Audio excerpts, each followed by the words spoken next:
Hello, welcome to Jason Cavness Experience. I'm your host, Jason Cavness. I'm also CEO founder of Cavness HR. At Cavness HR, we're building an AI native platform for HR for small business owners, combined with a HR business partner. This time, we're doing a refunder to help pay out for the development. To learn more, go to refunder.com/CavnessHR. Our guest today is Taylor Black. Taylor, thanks for being here today. Great to be here, Jason. So, Taylor, man, we got a lot to talk about. Yeah. So first, I'm going to start with something kind of personal.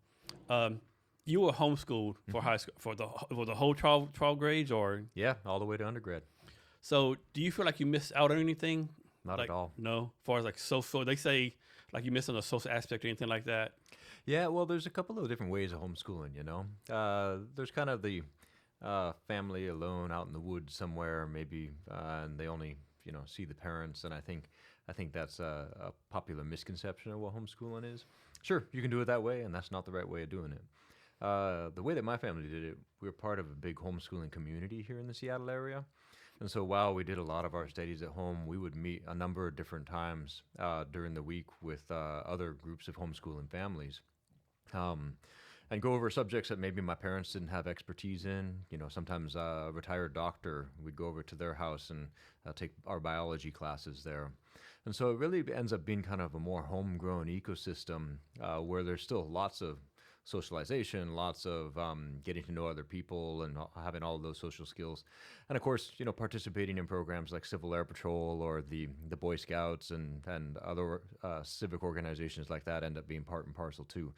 It's very hard to do homeschooling just on your own, and I don't recommend it my own self. But being part of that organic community, one that you're able to kind of help build and shape yourselves as a family, as a group of friends, as a culture, can be a really powerful learning experience. So you might not know this, but you probably do. Is there anything that says okay, you have to have some? It's like you're a parent teaching or homeschooling your kids. You have to take some kind of qualification, like you said, if it's some random couple out in the middle of nowhere with a GED, I mean, are they really best to teach kids? Like how does that work? Yeah, no, and that ends up being a piece of every state's legislation around homeschooling. Um, I was lucky that my parents both have undergraduate degrees, and one of my parents has a graduate degree.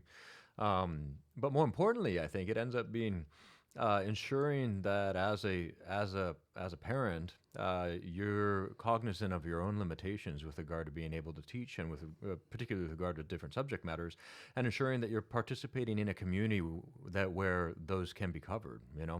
That's why we worked with a retired doctor. That's why I worked with a graduate student from UW for different subject matters, because my parents were cognizant of their own limitations, and it ends up being the community that really comes together for a holistic educational experience. Now, is it an experience that most people homeschool their kids because either like they think or know they can do a better job than the teacher at the time, or it's because like more, like, I won't say politics, but they're teaching X, Y, Z in the school. I don't want my kids opposed to that. Do you see it as a mix of why people homeschool their kids? I see it every part of the spectrum, quite honestly. Just some water for you if you need some water. Oh, thank you. Yeah, I see it really as a whole variety of different reasons as to why people go about it. The teacher-student ratio ends up being a lot better in the homeschool environment. Being able to pursue different kinds of educational experiences ends up being helpful there too, if those aren't provided for you in your area. There can be income-based reasons. There can be proximity to the kinds of educational ecosystems that parents want available to their children. There can be, of course, as you mentioned, the ideological reasons as well. Really, though, I see homeschooling as, particularly in recent decades, as being touched on by all different classes, political belief systems, religious belief systems, because it can be such a fantastic educational experience, as others are as well. Is there any stats that are showing that if you're homeschooled, you have a higher SAT score or ACT score or higher acceptance rate, anything like that? That's a good question. I'm not sure. I'm not up on the data on that score for sure. But I bump into other homeschooled people in all of my walks of life too. So my anticipation is that it's likely similar to the sort of broad spectrum of public school that you'd see as well. It's always been funny to me that people do kind of pull out the socialization aspect of homeschooling because, of course, even in public school, there's the kid in the back of the classroom with their headphones on who may or may not, be actually socializing in that sort of environment. And it takes, us as a community to really bring our young people into that exchange of ideas, that socialization aspect, which all of us need to be trained into, right? Yeah, yeah. So I'm guessing you had a pretty good overall experience, and you would do it again if you had to. I would, Okay. yeah. Although, taking this to my own family, for example, we've homeschooled two of our children, but last year opted to put them in a small private school. Because homeschooling wasn't working out for our family and the educational needs of our two children. We have a total of four now, but the youngest two are too young to worry about that at the moment. And so it ends up being very family dependent. It ends up being child dependent, and I'm not one of those who says, "Oh no, this is the only way to go." Right? Yeah. Those kind of people kill me. Yeah. My way or no way. Like, That's true. Are you sure about that? Yeah. I only say that about West Coast IPAs. So. So after you got homeschooled, you went to Gonzaga University, which is a pretty good school. I'm guessing like everyone can get in. Like, how does that work as far as like making sure you were like competitive enough to compete for these types of schools? Yeah, for sure. Well, for homeschoolers, standardized testing ends up being an important aspect. So I did very well in the SATs, the PSATs, and that helped. I also took advantage of a fantastic program here in Washington State called Running Start, and had an AA degree before I went to Gonzaga. And so those kinds of opportunities end up being great. And of course, a little bit of scholarship money made that possible too. So funny story. So when I first got to sit at Washington, 2009, people tell me the Running Start. Like now, I know now how good it is, but when I thought Running Start, it must be for juvenile delinquents, last chance people. Yeah. I had no idea you get 2 years of college in high school. Yeah, no, right, and those credits end up being so much cheaper if you do the math across all of that. And for me, what I thoroughly enjoyed about it is I was able to get a bunch of my hard sciences and like hard math done at a time where I had a little bit more energy and time in my schedule than you do as you get older, right? So, yeah, I highly recommend that program, particularly for homeschoolers in particular, because you're able to get some of those harder subjects to teach in the home out of the way, things that need a wet lab, for example, or a simulation lab or something along those lines. But yeah, great program. And so you're the oldest of your 11 children? I am. Man, was it like a fight every day at the dinner table, or like how was that? Was it just a rambunctious bunch of kids? It was the best. It was the best. And yeah, so totally. And your parents homeschooled all 11? So it's a bit of mix actually. They've always homeschooled us to a certain point. Myself and the brother right below me were the only ones who were homeschooled all the way without other. How old was the brother sister below you? Like how many years younger? So we're a 26-year span. I'm the oldest. My youngest sister just started high school. Oh wow. Yeah, and so we're all about two-ish years apart all the way down. No twins or triplets or anything like that. But yeah, some of my siblings also went to public high school in addition to having a little bit of homeschooling during that period. My last few siblings have gone to a classical model high school as well. Part of the reason for that is the diploma for high school makes applying to undergrad a lot easier. Okay. When I went to Gonzaga, for example, I submitted a portfolio of my work because a diploma with a high school of one isn't really taken seriously, right? Top one. Yeah. You're the valedictorian. I was prom king, prom queen, captain of every sport my school offered.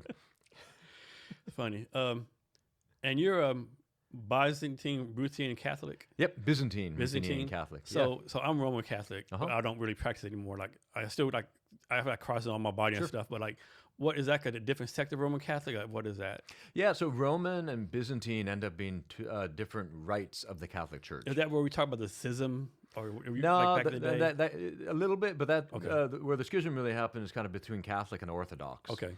So the Catholic Church, that's headed by the Pope Mm-hmm. in Vatican City at St. Peter's, right? Actually has somewhere around the lines of like 33 or 30 different rites. Mm-hmm. Rites end up being slightly different ways of practicing Catholicism that grew up in the various places around the world. Okay. So the Roman Rite is the one that's by far the largest, and came out of Rome and all of Western Yeah. Europe. The Eastern Catholic rites, like the Byzantines and the Ukrainians and the Coptics and the Ethiopians and the Malabarese, they're different. They still all believe basically all the same things that Catholicism believes, and they still report up to the Pope, if you want to think about it that way. But their liturgical traditions are different. So if you went to a Byzantine church, you'd see an icon wall and incense and minor chant tones. Okay. And so it ends up being different because it evolved in a different culture. But I think it's one of the cool things about the Catholic Church is that you can see both the similarities of if you go into any Catholic church, but also the ways in which it was organically grew up in a particular region. Okay. What's your take on this, right? Because I know, say back in the day, the Emperor Constantine was at a civil war, and he was losing, and supposedly Jesus came with a sign, conquered the sign, and they say it has to be true because all the soldiers said it was true. Like, first of all, what Rome was going to say, the Emperor's lying, that's not going to happen, right?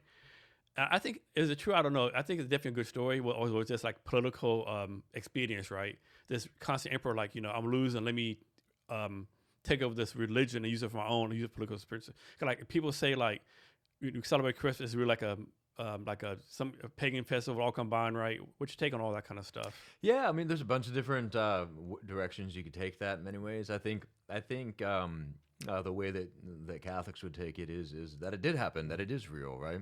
And that the ways in which the Christianity has always kind of brought animist or pantheist or sort of pagan naturalist aspects of religion into their own. From a Christian worldview, right, as well, God made the world, and so all of these things that people are worshiping out in the world end up being different aspects of how what has come to more fruition in Christianity, and I think that's how the Christian narrative would definitely go around that. But right, it's not any of those things. The Catholic Church, while it doesn't necessarily say that you must believe that Constantine saw the cross in the sky in order to be Catholic, right? They have a different approach to how they think about what they call their magisterium or their dogma, the things that you must believe in order to be Catholic.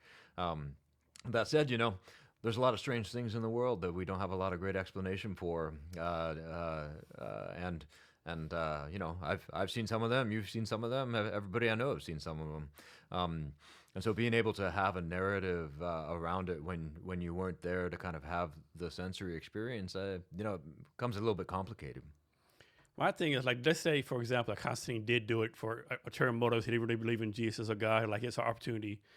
Even if that's true, what he did is why we have billions of Catholics, billions of Christians in the world now, right? Part of the reason, right? But there's how come we're not all Mongols? Yeah, that's a good one. I mean, there's a number of different historical times when it wasn't associated with a particular religion, where it could have gone very much in a different direction. And so I don't necessarily see it as like, but for that, we'd all be Buddhist or something like that. They end up being historical accidents in many ways, rather than necessarily something you can attribute as the one cause for why something is the case. Yeah. Why do you think there's like so many religions, right? Because if there's really one God, like, you would think that one God would say, okay, like, why did God say, if you're my children, right? You're the country of Israel, right? But then there's like stuff going on China, India. It's like, I don't know, right? It's just like I believe in God, but sometimes there's a doubt, right? Like, how can it be one God with all these different religions, all the space out there, It's just like, I don't know. It's like, Yeah, well, I think actually the fact that there are many different religions is a great example of why that's the case.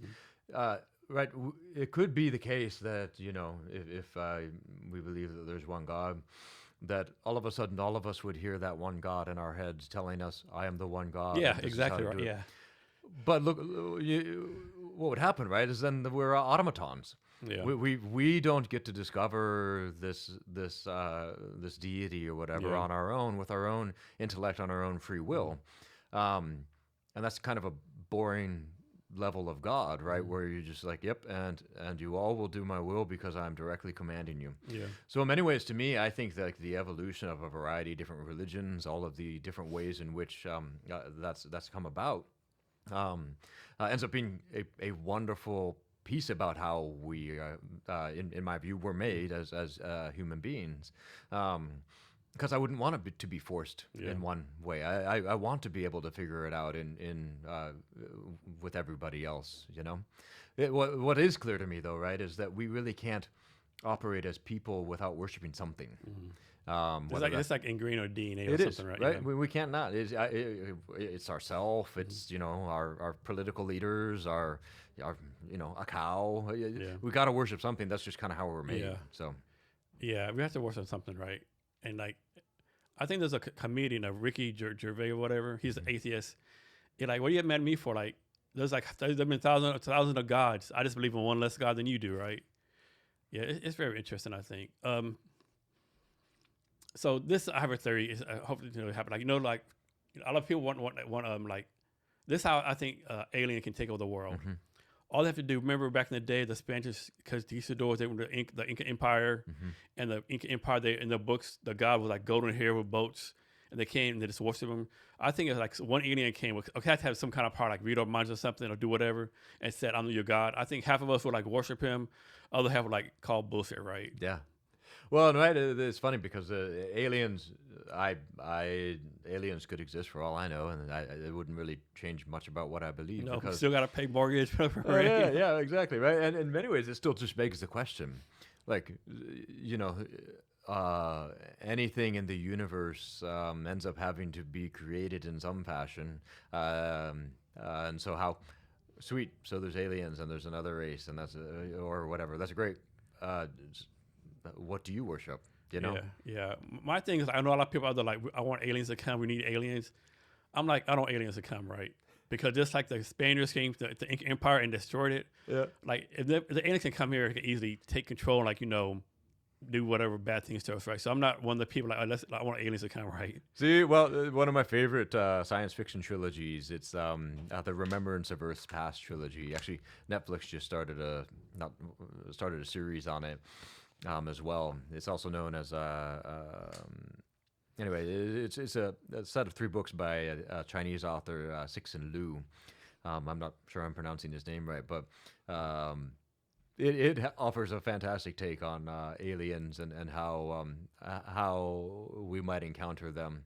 But it's a fun thought experiment, right? It ends up being a way in which we understand ourselves and us as a species, by contemplating that sort of thing. So I'm a big fan of the science fiction side of it. Yeah, I mean, I think I heard someone say, like, if we're alone, it's scary. And if we're not alone, it's scary too, right? Yep. So either one is like, man, what's going on here, right? And then you ever listen to Lex Fridman podcast? Yeah, occasionally. Yeah, I listened a couple of years ago, and he was talking about, they're talking about how, like, we all think aliens going to come, like, looking some kind of like us, right? Or they think we're going to be like the supreme beings. But what if someone comes from a water-based world and they go to the, like, dolphins or whales or something, Yeah. Well, I mean, I've seen enough, National Geographic documentaries to realize that there's kind of aliens all around us already. Yeah, and that's pretty incredible. They discover new stuff in the ocean all the time, and you're like, what the hell is that? Exactly. Yeah. Yeah, and so you study philosophy in college? I did, yeah, among other things. Any favorite philosophers you want to talk about? Oh, man, there's so many. I'm a big fan of personalism, kind of a phenomenological understanding of one's own experience as being part of that. Big fan of epistemology, the study of how we know and why we can come to a thing like truth. Yeah, love the whole history of philosophy. And you still like read philosophy books now? You still involved in some kind of way? I do. In fact, I think it ends up being integral to really understanding artificial intelligence and building good AI products, in fact. So make that connection for us. So how that Sure. connection work? Yeah, so artificial intelligence, right, ends up being kind of algorithmic ways of doing operations similar to what a human can do with their cognitive functions. Of course, the big one that everybody talks about right now is generative AI, which ends up being a fantastic, cool statistical correlation finder and being able to generate things on the basis of chaining tokens together as a result of going through the knowledge base of all of humanity's written language produces really cool things. But being able to differentiate what it is doing from what you are doing as an AI product maker ends up being super helpful for developing AI product, because you're, rather than using a straw man of what you think your customer is or what you think your user is, you're able to better understand the cognitive operations that you as a human are attempting to accomplish, and have the generative AI tool complement those and integrate with those better, rather than treating AI as something that it isn't. So in a lot of the product work that I do in my day job and in other places, that's having a good understanding of what you yourself do when you're thinking helps you better use artificial intelligence tools. So let me ask you a question, right? So obviously tech through the years have gotten a lot better, right? And so in my mind, the first tech was the fire, right? And so it's gone on and on. Like, one thing some people don't realize, like in my generation, I went from Pong to what's now. So Yeah. in 50 years, that's a big jump. But obviously tech's gotten better. But have we as humans gotten smarter? Or is the human intelligence in 2025 the same as it was like BC 10,000? Yeah, I think we have the same engine. We just have more content. You know, I think it's historical elitism to think that the people who came before us didn't have the same equipment as we do. In fact, other than the knowledge bases, I think we're very much the same as we ever have been. Yeah. And so you started law school, but decided not to finish it? So I did finish. Oh, you did finish? Okay. Yep, I graduated, but I never became an attorney. Okay. I did a startup while I was in law school and ended up doing that instead. Okay. Do you feel like you wasted time with law school, or you actually gained some knowledge? Not at all. I use it all the time. Okay. Yeah, it ends up being a superpower in the business world, having that sort of training and that sort of insight. In fact, I was just on a call earlier today with a legal function with regard to a couple of projects that I'm working on internal to Microsoft, and being able to talk the language, being able to differentiate helpfully between discrete concepts, and then even on the startup side, being able to negotiate cap tables and contractual agreements ends up being super helpful. Yeah. Can you talk about the first startup that you did? Yeah, for sure. Well, if we're going to the real first startup, it was running a yard work company here in Seattle as a high schooler. Doing some yard work for Edgar Martinez. In fact, I'm not a big sports person, so I think the fact that I didn't know what he did for a living when he hired me really helped there. But yep, and I did a couple of smaller companies before my first real tech company, which I did in law school. It was a B2B learning management system back when those were kind of just in their early stages. And we sold to everybody from a Fortune 500 to mom and pop shops. But it's kind of an early version of something like Coursera, where you're able to record, deliver, and sell your educational content or your learning content. It's fun. Nothing super groundbreaking, but it's all solved a customer need, and we were able to grow it. And I sold it in 2015. And this is how you cut the so-called startup bug, and you've had the startup bug ever since then, so to speak. But yes, I think it actually even started earlier than that, though. I was part of the Hogan Entrepreneurial Leadership Program in Gonzaga, and helped start the New Venture Lab in the School of Business there, which is still going strong. So kind of starting things and seeing them grow has been something that I've always thoroughly enjoyed. But yeah, that definitely solidified it and kind of set me on that path as a career trajectory. And you and your wife are foster and adoptive parents? We are, yeah. And so I guess what's the difference? Like adoptive, they stay with you, like they actually become like your kids. Yep. And foster, like, they stay for a short amount of time until they found Yep. another place? Yeah, exactly. And it depends on, there's a variety of different kinds of fostering, and it varies by state. So we've been foster parents in the state of Massachusetts and in the state of Washington. We're currently foster parents in the state of Washington, and in fact have a foster placement currently. When you're foster parents, you're acting as the parents of the child on behalf of the state. The child is in the custody of the state, and the state is determining where that child should end up. And it can be a variety of different things, right? So the state of Washington has an orientation to try to reunify children with their birth families, which I think is beautiful and important. But occasionally, when that doesn't work out for whatever reasons the state determines, then it's often kind of best practice to reduce the number of households the child has to live in by also being able to have the foster family who has been fostering them serve as an adoptive placement as well. And so we've done that on a couple of occasions too. So, but again, it's up to the state. We as foster parents don't have any say in that, other than we're open to the possibility. We don't make any determinations there. So how do you deal with this? I have to imagine, like, you have a foster kid.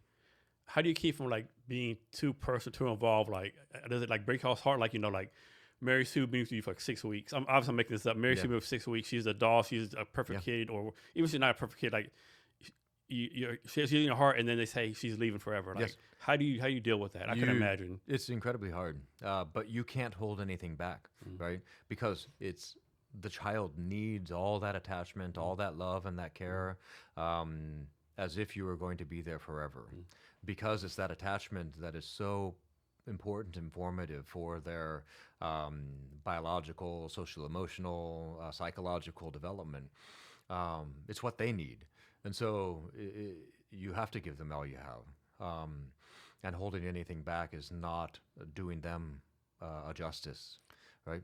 after a foster kid lives with you, like, is it any case where, like, you can reach out to them and see them again, or they can reach back to you and see you again, or once the break's done, just the break is over with? It depends on where they're placed. So in their new adoptive home, if that is the case, their new adoptive parents have no legal obligation towards anything from the foster parent side of things.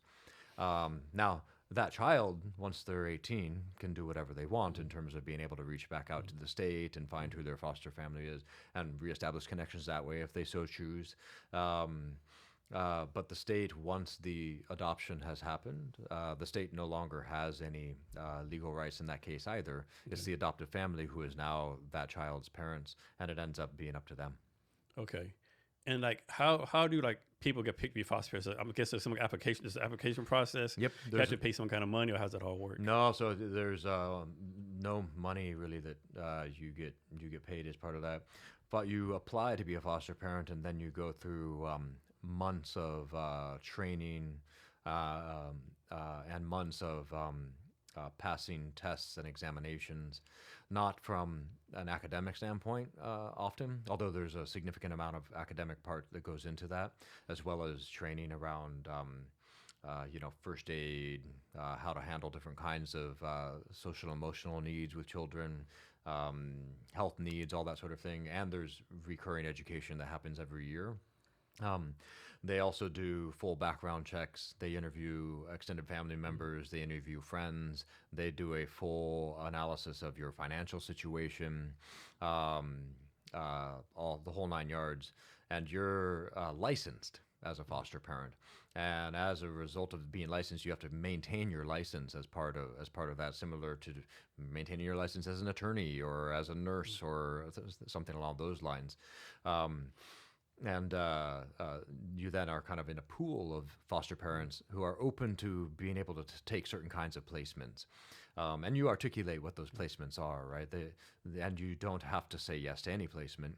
And so when a need comes up, when a child needs to be placed, the state will kind of let their network of available foster parents know that there's a need out there, and the foster parents who are open to taking on that need let the state know, and then the state chooses from there.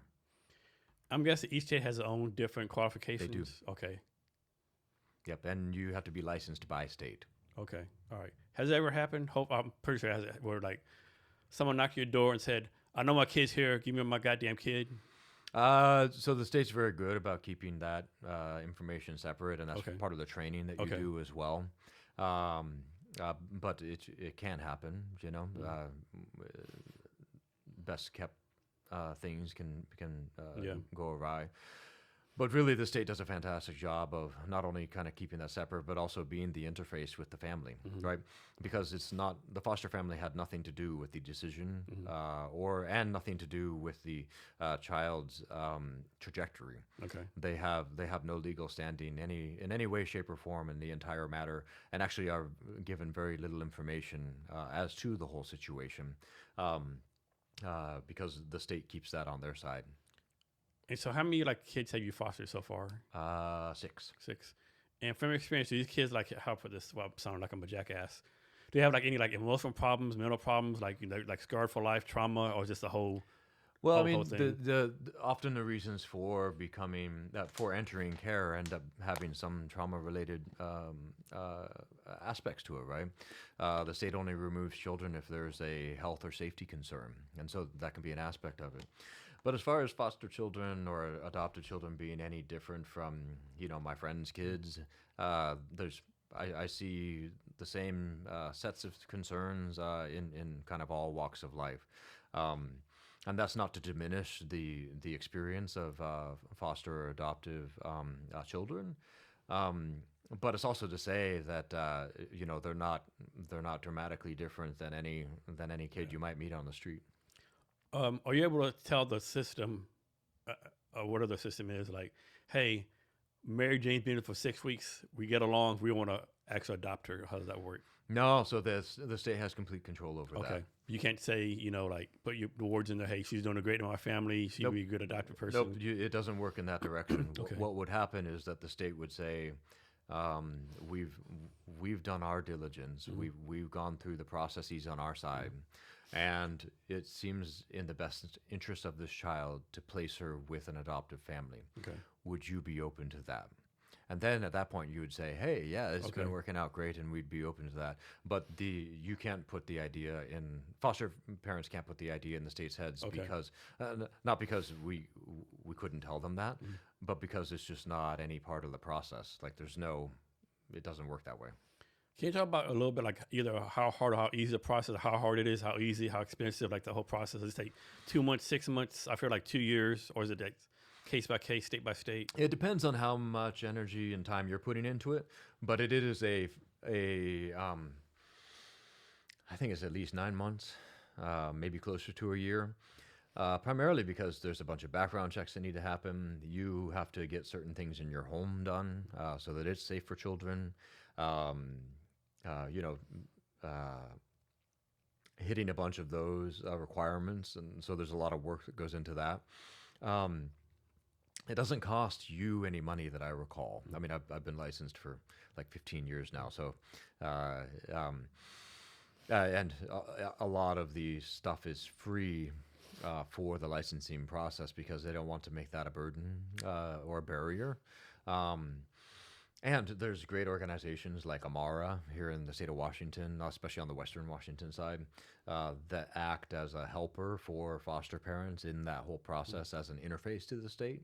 And they're a nonprofit and don't charge the people they work with either.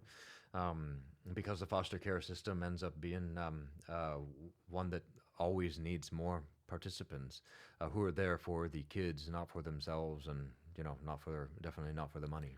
Is there like a set limit on how many kids a family can foster, or is this based on what the family can handle, so to speak? That's determined. You're licensed for particular ages and a particular numbers of kids. Okay. And so that's a determination made. And at your does licensing. age or sex of the kids matter in that? It does, primarily because of how the number of bedrooms and the places where the children can be.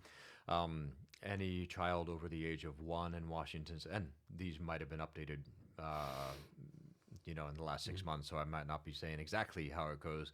You'd be able to find this on the state website too. But for example, any child under the age of 1 can't share a bedroom with the parents, Okay. or share a bedroom with a child of the opposite sex.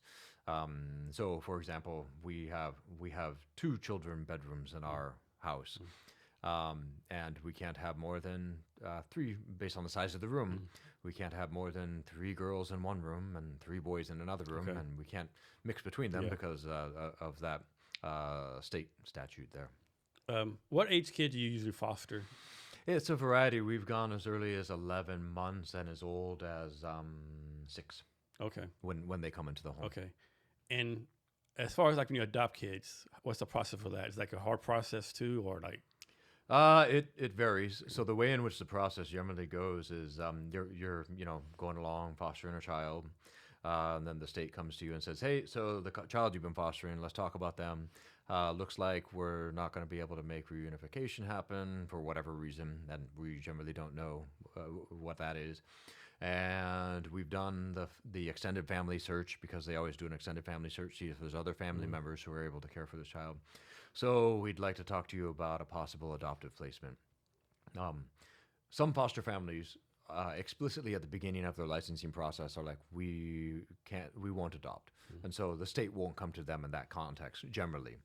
But families like mine, where we are open to adoption as well, they'll say, we'd like to consider adopting us, and we'd like you to consider it. And we'll be like, oh, okay, sure, we'll consider it, and we'll take it back. We'll think about it as a family, and generally it doesn't take us very long because we've done a lot of thinking on this score.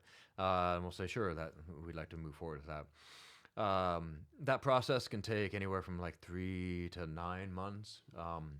There's some more diligence that's done on the state side to make sure that they any other family members that might have not come out of the woodwork yet, or certain notice periods need to happen. Certain things need to be filed with certain courts, and so that all happens, and then you go into the courtroom with a judge on a certain day, and the judge issues the decree for a new birth certificate, and the new birth certificate happens, and that child is adopted. So, how to put this? I mean, I lost my brain of thought. So we'll come back in a minute. Mm-hmm. What's a skill you don't have that you wish you had? Skill that we have that No, a skill that you don't have that you wish you had. Oh, that I wish I had. I have no artistic ability in image or drawing or painting forms whatsoever, like none. I mean, even the chalk signature that I left on your wall might illustrate some of that. And that would be cool to have. One of my daughters is incredibly gifted in that medium, and it's just incredible, beautiful to see what she can create there. And then, like, you're pretty much a public person. A lot of your stuff, everything's out on the internet. Your resume, what you do. But what's something you're proud of that people don't know about? Like your wife, your kids, close friends know, but most people don't know what this is. But you're really proud of it. Ooh, that's a good question.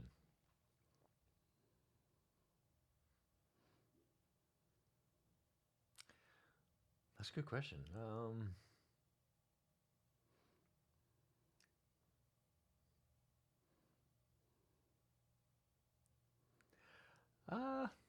I think that nobody knows about it. I don't know. I'm a very public person. I think that doing the broad set of things that I'm doing, and having that sort of Renaissance man sort of capacity, shall I say, is something I'm proud of. Being able to play my cello and talk about AI, and go to church and be a foster parent, and all of those different aspects of life kind of coming all together in the single thing that is me, and the stuff that I do. I'm proud of that. I feel like it paints a picture of possibility with regard to not being specialized or overly specialized in the way that Robert Heinlein talks about, right? Specialization is for insects. And I think it's something that we can all do. And I'm proud of being an example of that, perhaps. So why do you think there's people like you can, like, you do everything well. You always have time for stuff. You always like take stuff on. Other people, they struggle to work a part-time job at McDonald's, right? Mhm. You just think it's genetics, like the way you brought up? What do you think it is? I think it's a lot of different factors. You know, I'm grateful for all the things that I've had in my life that have helped in that score. You know, and sacrifices people have made on my behalf in order for me to be there. Right. You know, homeschooling is hard, and that I think opened up the world in a different way for me than other children might experience. I think having the number of siblings I did, and kind of the close knit family that I grew up in is something that a lot of people don't get to experience. Um, I'm in everything. There's always a genetic component, and so there's something there. But really, I think the thing that there's maybe two things. One is recognizing that all of the gifts that other people have given you that you didn't deserve in order to set you up for that possibility. And then really the hard work that goes into grabbing that possibility and running with it, you know, because it is hard. It's not something that you know, just happens. You have to lean into it. You have to you know, squeeze the juice out of the life that you're given. And I think that can be done in just all variety of fantastic ways. In particular, ways that nobody owes you for, right? I've seen incredibly successful people start at all different levels of being provided for or being set up for success, right? Some of my children are great examples of that, where you know they didn't start out with much, but man, they have taken what they have and have been able to do incredible things with it. I can't wait to see where they take it the rest of their lives. They continue to astonish and astound me. So how are you gonna deal with this, right? So like you're pretty successful, right? I think sometimes being successful kind of sets your kids for a failure, right? Because like for example, Michael Jordan's sons, they were never good at basketball, right? Yeah. So how do you like make sure your kids like live up to the potential without having to live up to you, if that makes any Certainly. sense? I think you have to take an understanding of their potential, right? I think it can be easy to say, "Oh, I was really good at this, and so I'm going to train up my child to be really good at the thing that I was really good at." But they're entirely different people, right? And also, what success looks like, I think, needs to be framed differently, in terms of more from a perspective of what is this my unique contribution to the world. I'm reading a great biography of Rockefeller right now, for example, right? And he was really good at a couple of things, and his kids weren't. And you know, they shouldn't. You shouldn't try to be, because you're your own thing. You're your own unique bundle of gifts and foibles and tricks and all that sort of thing. And so, ensuring that you have an open-ended view and perspective of what success looks like, and being able to help your child understand the world is their oyster in that perspective, and then empowering them to go find joy and find meaning in that. Rather than, you know, chalking it up to an advanced degree or to working at a certain company in a certain job or anything along those lines. Let them choose it for themselves and give them the engine and the joy of pursuit of the meaning that they're finding in their life. That's where success lies, right? I know many incredibly successful people who are at home raising incredible children, and you know, you're not going to find that on a LinkedIn. You're not going to find an article about that in Forbes magazine. But the way in which that homemaker mother or you know, basketball coach father or anything in between is denting the world will be bigger than you know, a Fortune 500 CEO at the end of the day. Yeah, back to like how some people have it, which people don't. Always make a laugh when someone says, "Oh," and tell a successful person, "Oh, you're so lucky." Well, I was working hard and, you know, putting the work in is makes me lucky. Yeah, I'm lucky, right? Yeah, and there's always a little bit of luck in everything, Yeah. right? There's a little bit of anti-luck in some things too, right? But that comes with the human experience, and so it is what you make of it, you know? So we're in life right now, both personal and professional. Are you like happy where you're at? Or you think you're ahead of schedule, behind the schedule, or right where you should be right now? You know, a little bit of both. A little bit of both. Um, I my, particularly in the past year and a half, my career has opened up in some interesting and ways I didn't anticipate. Um, there's a bunch I'd still like to do. There's a bunch I'm not good at that I'd like to be better at. Um, and I look forward to that. But mostly too, it's kind of keeping an open eye for opportunity, and and talking about what you're interested in, and being out there and open with people. I found so. Um, as a serendipity engine, shall I say, right? Um, where people want to relate, want to have relationships and communicate and talk about ideas, and so being open to that, I think, lends itself to a lot of serendipity, and I look forward to even more of that in the coming year. So what excites you about the Seattle tech startup community? Oh, it's my favorite. So I was born and raised here, and so I'm maybe a little bit biased, but I think there's three things about the Seattle tech community that I really enjoy. One, and this can also be a downside in some ways. I think in some ways it also lends itself to the Seattle freeze, but we have the highest turnover of inhabitants of any major metropolitan area in the United States. That's terrible for making friends and keeping them here. And places like the Chamber of Connection are doing some really good work on kind of building connection here in the city of Seattle. A great Seattle startup, but that also lends itself to being part of a very large ecosystem. As a result of Amazon and Google and Starbucks and Costco and Boeing all being here, we end up having a kind of a global reach in ways that most other places really do not, from an entrepreneurial ecosystem standpoint. So that's a fun part of it. It's kind of this low key way of being connected to the globe. Second is our ability to do things really in the hardware space is really interesting. The fact that Boeing's been here for 100 years or something like that, and we have so much from a energy standpoint, from a data center standpoint, and a building things sort of standpoint in the physical built reality, I think is an outsized power too. And third, and this ends up being, I think, the most underlooked one, the fact that you have such a heavily tech industry all around us. I don't, even in the last 25 years of my career, nearly all of the people I know in big tech are doing some little side project because they can't help themselves, right?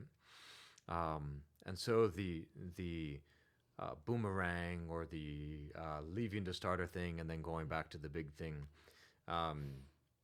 is happening all around us.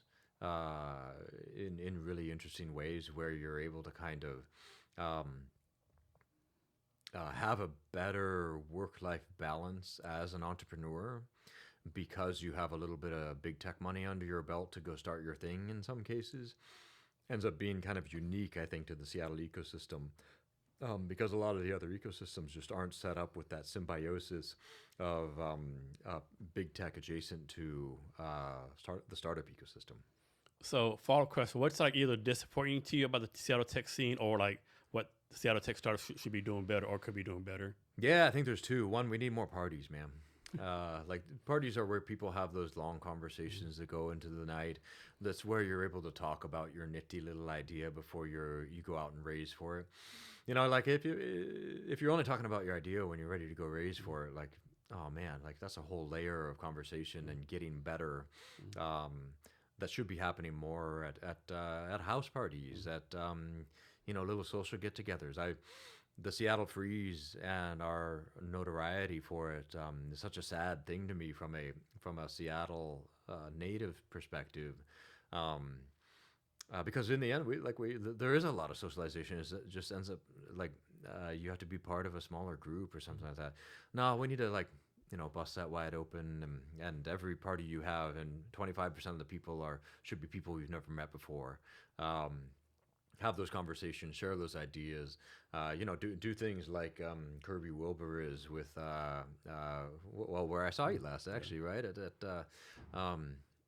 his big startup event in October. And we need more of that, because really the best part about being an entrepreneur is being able to, go it in a community with other entrepreneurs, because entrepreneurs are, and founders in particular, are the lifeblood of the whole ecosystem.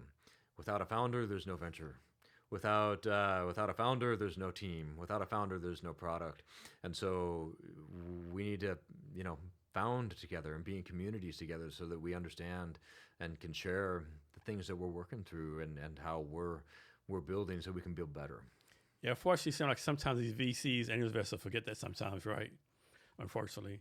I know one thing, like networking, it's like it kills me to go to a networking event and you see three people, like, I know you three people know each other, right? So are you really networking, or you just having like a friendly get together as a networking event, right? Like, yep. You see it happen all the time. Like, go meet someone else. Yep. Oh, 100%. Well, and this is the best networking ends up being house parties, right? Mm-hmm. Because you're there for an extended period of time. Generally, it's a smaller group, so you're not just a business card handing out machine. Yeah. And you're able to have long conversations about stuff. It's that kind of conversational dinner sort of feeling that really, I think, ends up being the best sort of ecosystem there. Now, networking's great, and it serves its purpose, but I want to know who you are. Yeah. I can learn what you do from your website. So just my own personal opinion, and people agree or disagree, but like, there's a lot of stuff going on in Seattle that's good. There's New Tech Northwest, Founders Live, Startup Grind, Microsoft does stuff, Kirby does stuff, Bench Mechanics, literally dozens of stuff every day going on, right? But in my opinion, it's like they're all solid, right? It's like they really don't cross collaborate, right? Yeah. What's your opinion on that? Yeah, I think the cross collaboration is something that could happen a lot better too. I think it ends up being partially due to some of the big tech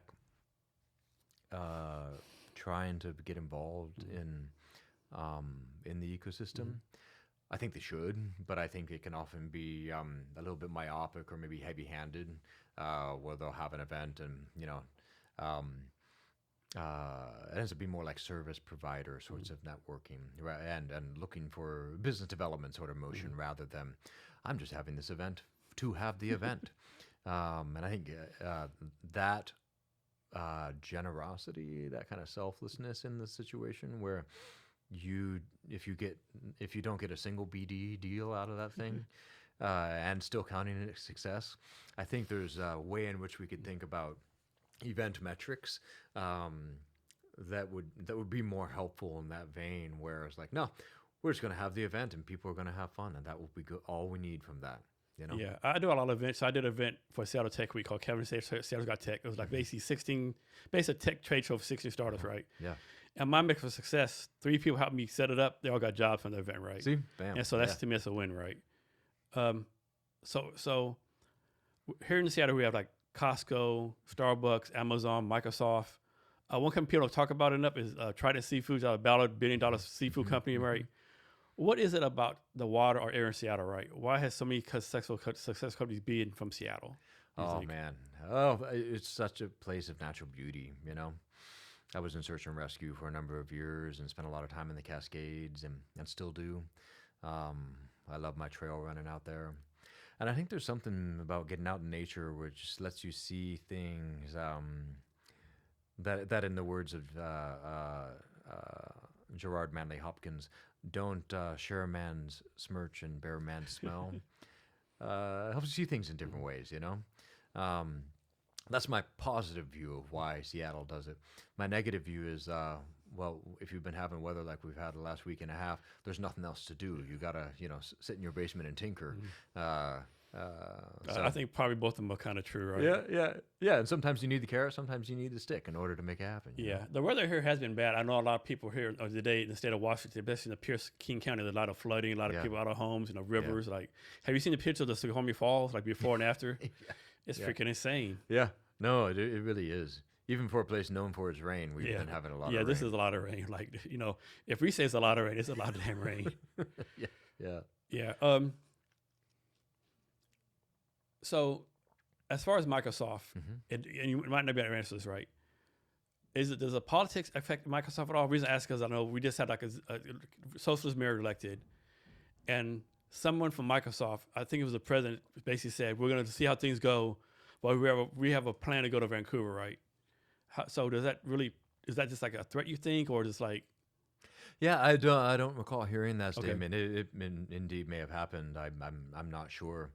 Um, but right, a company has to make decisions that make that are the best yeah, for the company itself. I So agree, I think too that any political belief system has its own adherents inside the Microsoft yeah, ecosystem. Any group of people larger than one yeah, inherently creates some sort of politics. And so I can, I don't have an opinion one way or the other my own self.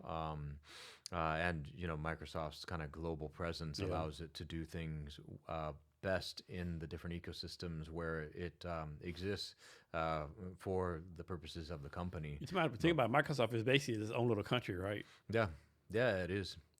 Especially if you look at the S&P 500. Yeah, I'm pretty sure the profit or revenue is bigger GDP than a lot of countries in the world. Yeah, it is. Yeah, yeah, yeah. So I don't know how they'll handle it. I am myself always like a little bit of a change up in the political Yeah, scene because it's as far as I can tell across the globe, we haven't found the perfect political system or the implementation of it, and so I'm yeah, here for the experimentation.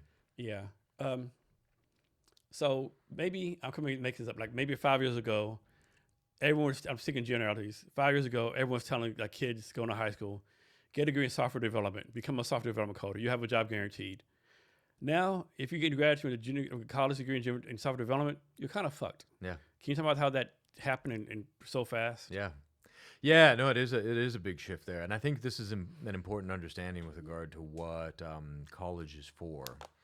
Um, I know we've kind of fallen into the thinking that kind of college is there to train you up to get a job in a skills sort of way. I think it's important to kind of remember where institutions of higher learning originated, and that really ends up being kind of twofold. One is for gathering subject matter expertise in some fashion. Um, and to be clear, there's still a whole lot of subject matter expertise in computer science that one would need to learn in order to be a world class AI developer or even a computer science kind of based developer using AI tools, and that understanding of um, the subject matter material of computer science ends up still being very important. But equally important, or perhaps even more important, is the formation of the person as a whole. So it's not just that you graduated undergrad and you have this certificate to get a job in a major, right? It ends up being that you are better at being human, ostensibly, as a result of the 4 years of formation that you went through as part of your higher educational experience. As AI kind of makes subject matter expertise a little bit more attainable, particularly from a skills-based standpoint, I think education, actually graduate education, undergraduate and graduate education in particular,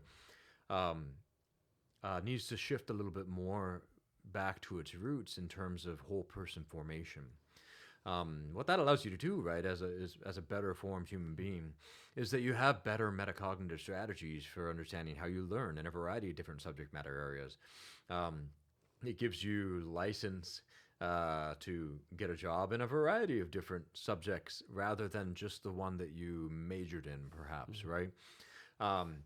So while I think higher education is going to continue to have a bunch of challenges ahead of it, and graduates are going to continue to have a bunch of challenges ahead of them, I think part of it is due to that fact of this over specialization too early in one's academic trajectory, and assuming that a degree is what gets you the job, where I think neither of those things should be true. and your approach to education should be more holistic from a formation standpoint, and your job, while being informed by your education, um, shouldn't necessarily be the what you get out of a college degree. Um, there's more that goes into that, I think. Yeah, I agree with you. Let me get your take on this, right? And so I think this is a future problem. I think we're not thinking about. I'm kind of making this up. Like, suppose you have a company, right? And you used to have 20 junior software developers, and so you say 20 mid-level developers and 20 senior developers, right? So now you don't have the junior developers no more because AI is doing it. But when these mid-level senior retire or go away, there's no junior developers to take their place, right? You think we're just gonna like train AI to do the mid-level and senior level developer jobs? Like, there's no like, it could be like truckers, lawyers. I don't think we're training anyone up right now to take the next step, so to speak, right? Yeah, yeah, and I can see that view for sure. I think what this shows, right, is something that we've seen before in other technological revolutions. It's kind of twofold. One is we don't. There's ways in which the jobs are do feel like they're disappearing, where you're able to have an agent do a certain amount of an entry level job, for example. But the nature of the way in which those jobs are done is changing dramatically too. And so you can see this in other revolutions where the entry level ends up realizing that there's a new way in which to use the tools, thereby creating a new set of jobs in the first place. So there's this concept out there of like AI native engineering, right? Where you have it's a way of programming that allows you to ostensibly, do 10x, 100x, what you would do from a regular traditional understanding of how computer programming is done. And I think that's directional with regard to the new jobs that we can anticipate they're happening for this new layer, for the junior developers, right? Problem is, there's always a transition period of a couple of years before that really lands. I think the key thing to have one's eye on is, and to orient oneself towards, is this abundance mindset.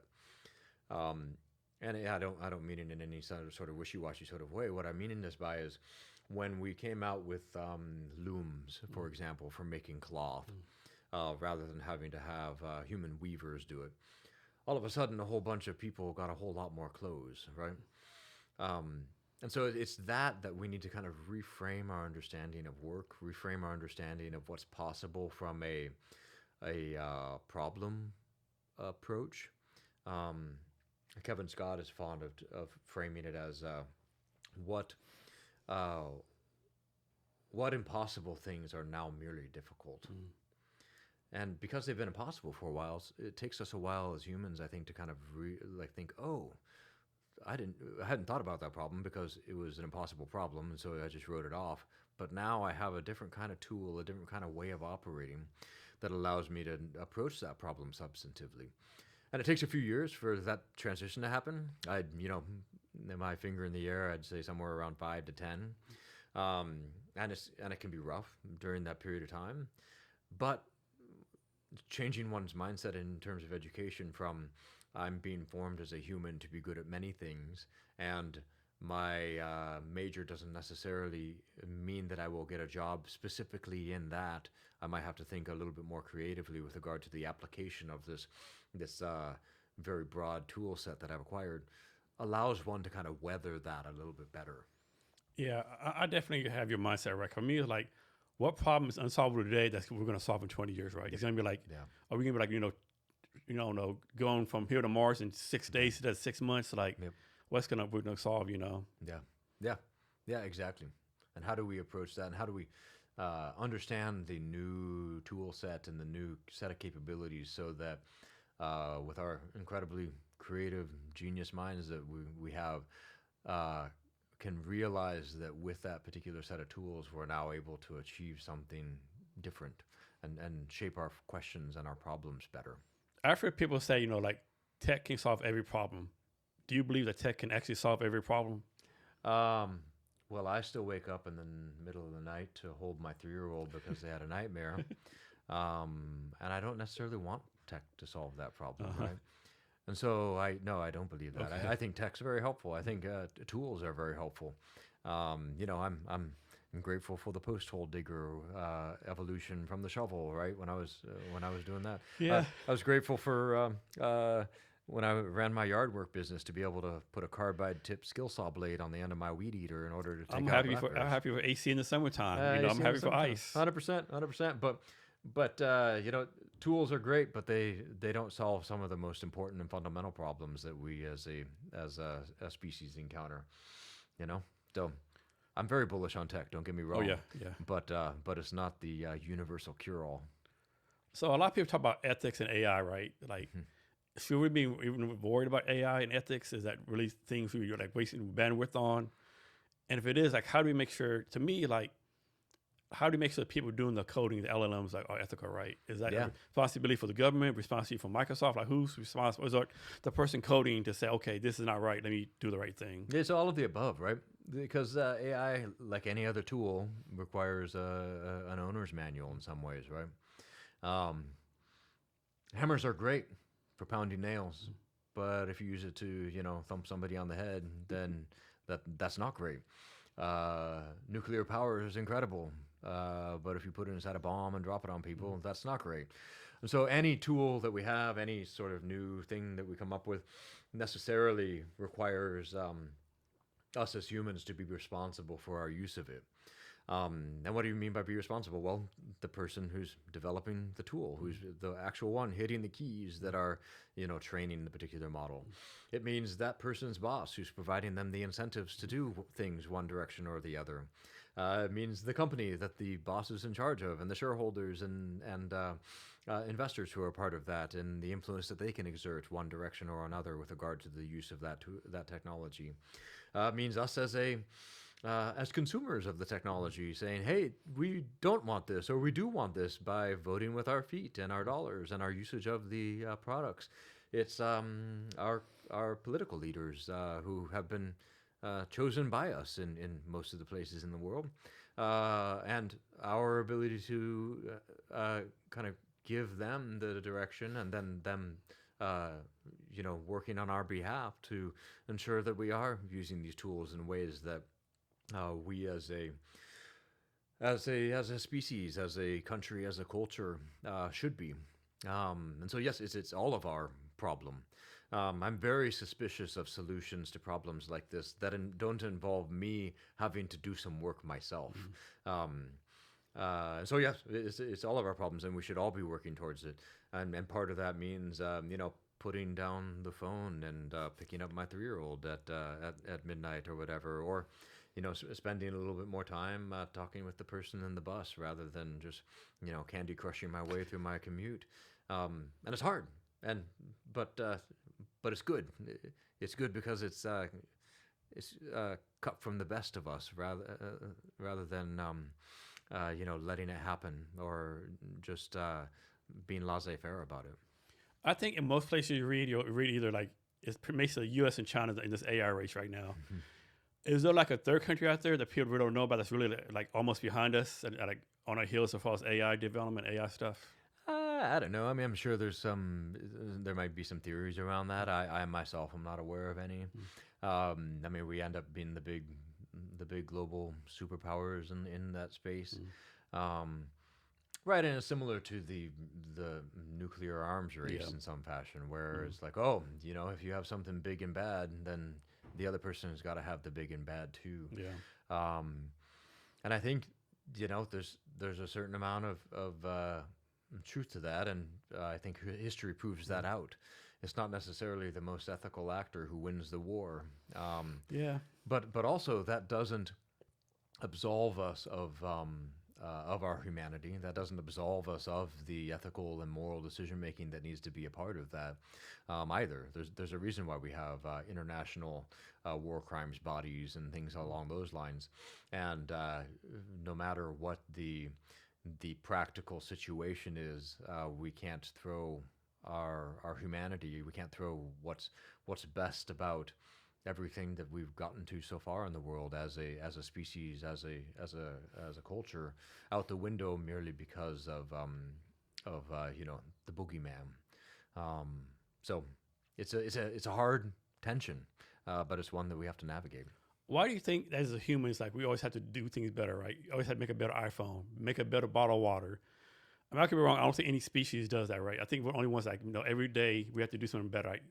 Just like we're just ingrained to do that, genetics, DNA. Why do we have to like make things better all the time? Yeah, How come we can't be happy? Well, we can also make things worse all the time, but I think it ends up being kind of the our co-creative power. Like we love creating things. Even if one of my favorite examples of this, as a runner myself, is like the mile time, right?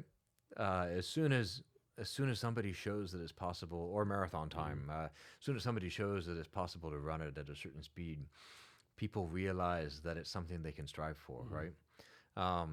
And they, in their co-creative capacity, then shape their mentality, their energy, their drive forward, in order to achieve that goal. And I think that inherently I think it ends up when best oriented. Sometimes it can be in this sort of I beat the other person sort of mentality. But I think when it's best oriented, it's I didn't know that was something that could be achieved, and I want to achieve that. And so it ends up being this orientation of the person with their drive towards discovery and creativity that allows them to have that single-minded focus in order to get that mile time, in order to build that rocket, in order to write that book. That tremendous capacity for creation that we have, I think ends up being the good driving force behind a lot of that. Now, you mentioned just kind of being happy. I don't think that's I don't think that's in contrast to this pursuit in some ways too, right? Because one can be happy and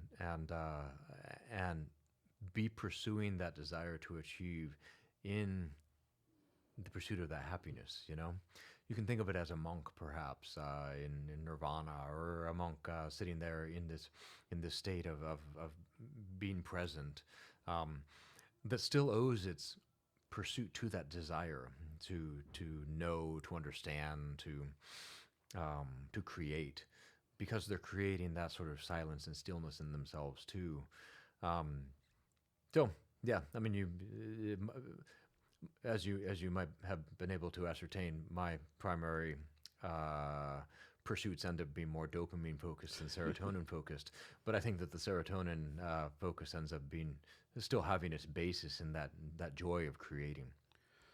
Next, let's talk about your role at Microsoft. You're the director of AI and venture ecosystems. I read that, and I'm like, man, this guy must be having so much motherfucking fun. Like, they must have to kick him out of Microsoft, and he must get the first thing in the morning. They have to like, hey, Taylor, we're locking the doors up. Get out of here, right? I just think like a job you did so much fun doing, especially with your background. It's incredible. I was talking to a friend of mine who has a similar sort of role in a different company. And he was like, yeah, my friends tell me that's not a real job.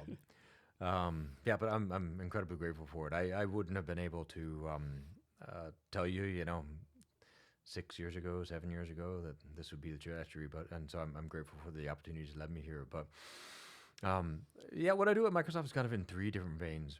Now, I work in the CTO's office, and CTO's offices at large companies end up being ways of kind of orchestrating all of the different things happening across a large company, right? Our technology is wide and varied. We have gaming, we have Azure, we have devices, we have there's a variety of different areas that Kevin and his office are concerned about, and so being able to work across the company and help coordinate things and ensure that the right information is getting the right places ends up being and being a scaling factor for Kevin ends up being the goal of the office of any CTO at any large company. My three aspects that I work on primarily inside that are one, early stage incubation. So my background is primarily in venture building and startups. Um, Interestingly, too, that kind of cognitional theory side of things that I studied, and being able to stretch one's mind in order to get to different off the wall solutions to weird problems also comes to the fore. And so I do things like run innovation sessions. I help run very early stage incubations across the company. I help different incubation units inside the company with their ways of approaching things. So that ends up being one aspect of my job. Another aspect of my job is um, I help run an internal community of about 23,000 AI, ML, and data science practitioners. And this community is a very technically focused kind of peer-reviewed conference motion. I think it's predates the AI by like 12, well, generative AI by like 12 years. It's been around for a while and grown really strong. And it's a really cool community because we're able to come together on a deep academic level or around all of our work, which is, because it's Microsoft Confidential, we can't talk about outside. And so it'd be hard to kind of get to a technical level of depth by presenting these papers outside because we can't talk about a lot of it. And so this community ends up being just a really rich place for sharing ideas and sharing work across the company in that heavy technical vein. And so that's a community that I help run out of the office of the CTO too. The third thing that I do is really working with early stage startups and the startup ecosystem across all of Microsoft. Microsoft works with startups in a whole variety of different ways, from investing in them through our corporate venture capital arm, M12, to working with them, of course, with the Microsoft for Startups program, to partnerships with startups where we're with different business units or with research projects, to acquiring them, right? That can be a great exit opportunity for a startup being acquired by Microsoft. But because I spend so much time in the external startup world too, because I can't not as a builder, being able to interface and pattern match across the internal ecosystem and the external ecosystem ends up being super helpful. But yeah, those are kind of the three broad areas in which I work. But you can kind of see a similar nature to a bunch of them, which is connecting dots across lots of ecosystems so that the right information is getting to the right places to further Microsoft's overall kind of technical roadmap and trajectory. So I think some people will say, even though Microsoft's a tech startup or kind of a tech, or not a tech startup, but a tech company, right? Like it's kind of an oxymoron to say there's a startup community inside of a place like Microsoft. Like people think about Microsoft like bureaucratic. So how do you like pull this innovation out of these people who might have been like so bureaucratic for so long? Yeah. Well, so it ends up being that, I've only been there, I'll be 5 years in April. And so the people, there's a lot of people who have been there a long time, but there's also people who just got there, We acquired a startup just last month. And so there's a lot of interesting innovation happening on that score, just because there's fresh people there. Also, there's people who have been there a long time who are solving new problems in different ways and with different sets of tools, particularly in this era of AI. But I think most importantly, right, we're going back to that kind of creative spark that we just can't get away from as humans. And being inside an ecosystem as large as Microsoft, it ends up being kind of like an innovator inside a small country, as you noted, not only from a GDP standpoint, right, but from there's 300,000 people here. And while the walls of Microsoft are a lot smaller than the walls of the world, I can do similar things inside that same kind of ecosystem. It's almost as if it's more like a collection of companies than it is kind of a monolithic one thing that's going in a single direction, right? Does incubator have like an official name?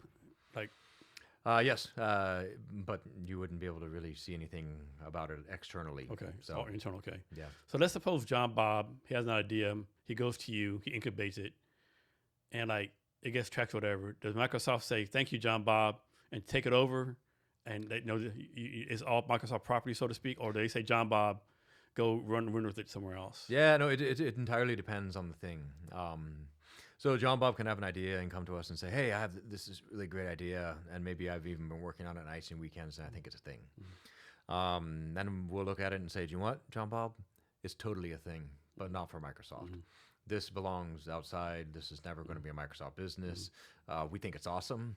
not all businesses should be a Microsoft business. Thank God there's lots of businesses that aren't Microsoft, but it's just not going to be a Microsoft product. It doesn't fit within what we're doing as a company. And that happens a lot, and that's great. And we put them in touch with outside venture or that sort of thing so that they can make that good go happen in the world. Sometimes they'll come to us and say, hey, we think this is a Microsoft thing. And we'll be like, do you what?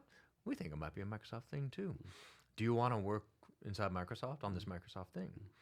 Now, there's a variety of different ways that goes from an intellectual property standpoint. But right, they're a full-time employee of Microsoft and or employee of Microsoft, and they're working on a Microsoft project. So it ends up generally, in most cases, being Microsoft IP. And they get compensated as an employee because you're able to have good ideas while you're an employee, and everybody's happy about that.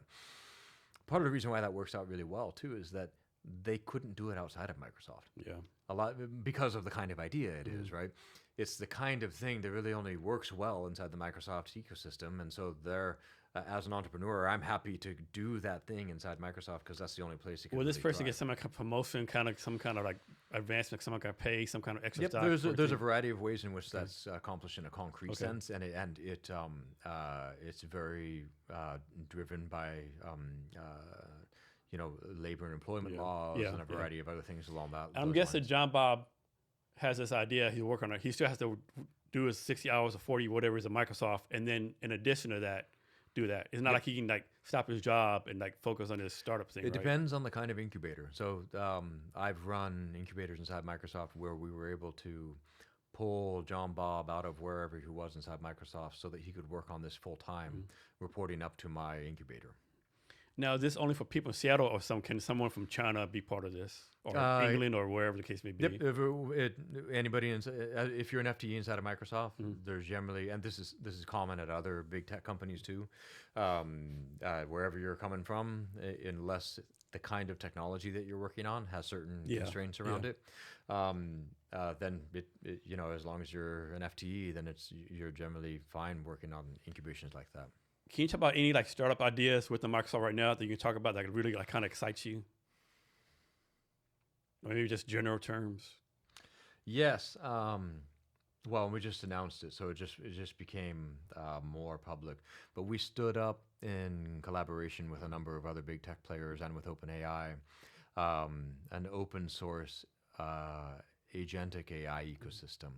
And seeded it with a bunch of intellectual property. It's under the open source Linux Foundation.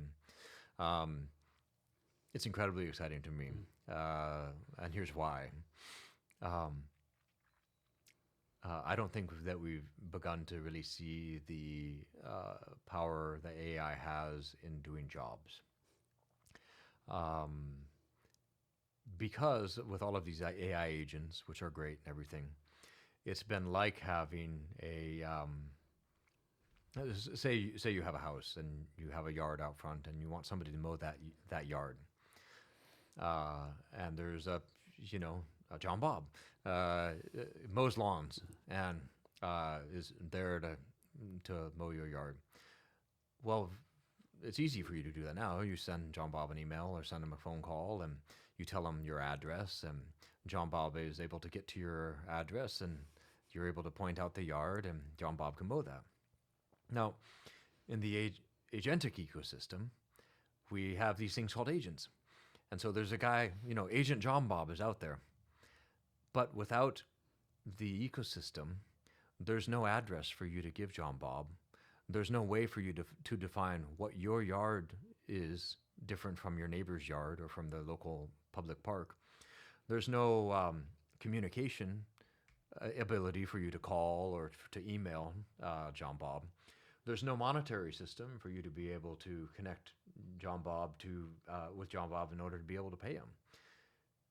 This agentic ecosystem, particularly in the open source format, is what lays all of that infrastructure so that John Bob and I can finally have the conversation as agents in the agentic AI space.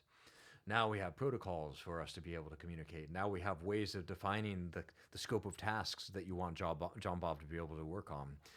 That just didn't exist and hasn't really been adopted widely, so that you might have little towns out there that have a couple of streets laid out and a stone wheel form of money that they're able to use within that little town. But until we get the ecosystem as large as our globe, then we don't really see the full power of agentic AI and agents being able to do work on our behalf, because you need that ecosystem established. Man, that's some crazy shit. Are they making pretty good progress, I'm guessing, or? Oh, it's fantastic. Yeah. This year is going to be, 2026 is going to be the year of the agents in my mind. I don't know if Microsoft or anybody else is calling it that, but that's my own personal thought. So how do you do this, right? And maybe you don't. Like, suppose either inside or outside Microsoft come to you, hey, Taylor, had this startup idea, right? You listen to it, he explains everything, and you can tell he's passionate, like he believes in it, but you think to yourself, this is the most batshit crazy shit I've seen in my life, right? Do you like not tell him that because you don't want to crush his dreams, or you like tell him, give him constructive advice? Like, how you go about that? When you hear like these ideas, that might be like, I don't know about this one. Yeah. I think there's 3 different ways of approaching it. One is always recommend customer discovery, right? Because I've run a number of different venture studios and incubators, and advice I give startup founders is, particularly early stage, you should be talking to 50 customers a week, because you're able to start pattern matching and understand if you're actually solving a problem they have. Second, in addition to ensuring that you're solving a problem that a lot of people have, it's important to understand whether they're willing to pay to solve that problem. And so you can have the coolest idea ever and just have 7 customers, and I'm going to tell you, like, do you want, man? You created an incredible solution to a problem that 7 customers have. Good for you. It's not a business, unless those 7 customers are in the Fortune 500, and then maybe they'll be able to pay you enough for it. But I don't really have too much of a problem kind of crushing some dreams in that fashion, in a kind way, of course, because what we as entrepreneurs can really fall into is the love of our own little solution that we've discovered, rather than a love of the actual underlying customer problem that we're trying to solve. And so we'll get wrapped up in our solution and spend 30 years trying to get our solution off the ground, and kind of and miss all of the other things that we could have been founding or coming up with. And so in my mind, the sooner you're able to kill your idea for good reasons, the better. And this is why, as entrepreneurs, I think that we should fall in love with the customer problem and not with our solution to it. So one thing I disagree with, you heard this time, like, fail fast, right? But my thing is, like, is 90 days enough time to figure stuff out, right? Like, I think everyone can fail in 90 days, right? Or like what? And then on the other hand, like, you don't need to take 10 years, right? There has to be some kind of balance, right? Like, I don't think you can, like, I think a lot of people say in 90 days, have $1 million RR, blah, blah, blah, all this stuff, or stop, right? I don't know about that, right? Yeah. I think it takes some time. I think it's goodness, like being Brazilian, like, trying to figure stuff out. Yeah, well, there's totally, right? It's important to be able to sit with the tension of the question long enough to come to the insight. And it's very, very segment dependent, If you don't know in 90 days for a B2B SaaS company, or for a, I don't know, pick your relatively light infrastructure, ability to scale rapidly company, and don't know there.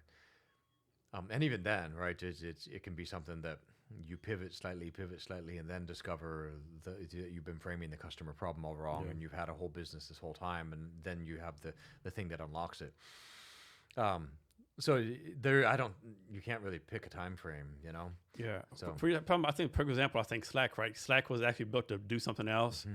And they were first up like messaging, so they built Slack, and oh shit, this is a business, right? Yeah, exactly. I think they're trying to build a game or something. I don't remember, but then Slack came out about it. Yeah, or like well, it wasn't DreamWorks, it was Pixar. Yeah. They were like I think a security company or something like that before they did 3D animation on the side, and then entirely switched. So yeah, those kinds of pivots happen all the time, and I think it's because the entrepreneur stuck with it long enough to realize the real customer problem. Yeah, I definitely think it's a fine line, like stopping too soon, staying too long. Yep. I mean, yeah. So personally, what do you look for in founders?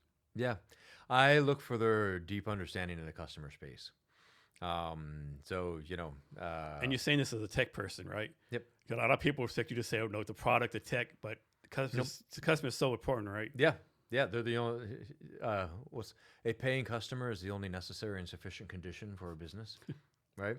So, so you need to understand the customer problem, and without kind of a deep expertise of that and being able to articulate it well, so, some investors will kind of use as a shorthand experience in the industry because you've been around businesses solving that customer problem for that particular industry. But yeah, it's all about the customer problem. Number one. And then number two, it is the product and how you've built it. Um, you mentioned earlier something I'd like to get better at. I am terrible at finance and cap tables and all of that math, numbers stuff. Um, so I would be a terrible venture investor, for example. But I'm really good as a venture builder because I understand people and product. And so I bring in many other bright people who understand the financial side more. Um, but those two things end up being the thing for me. Is like I can read the founding team well enough that they really understand the customer problem and have the experience in that space. And there's a bit of team aspect to that as well. It doesn't have to be. I don't. Yeah. But then the second thing is what are you building and how does it work? So. So, for your role at Microsoft, can you define what success is for you?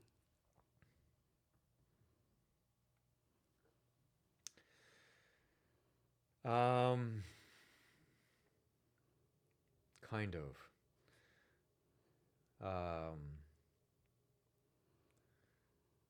Success is being able to distill the signal from the noise across the three ecosystems that I articulated. And how do you do that? Well, it depends on the kind of signal that you're looking for. Um, yeah, yeah, it ends up being squishy. And that's one of the hard things about being in a CTO's office, I think. Because, right, the CTO's office is our cost center. Nobody reports up to us. We're a small group. We end up being a connective tissue and mechanism across the company for driving company strategy from a really high level. But success for us looks like other people's success, where we've been helping enable things. And that is hard to trace back. It's similar to doing events, right? Where like, what's success for Kirby? For, is it numbers of people that show up? Yes, but also no. Like, is it, the number of news articles or the partnerships that came out of it afterwards? Yeah, probably, but how do you track that? And so it ends up being a hard thing to articulate, but things that we do have internal metrics for. Can you talk about how you got this job? Like, you just applied for it, or like someone from the Microsoft CTT office like reached out to you? Like, how did you get this such a cool job? Yeah, they reached out to me. I was at that time wrapping up the Invention Science Fund. We had opted not to raise a fourth fund for that deep tech venture studio, and so we were moving into carry mode. And so I was doing that.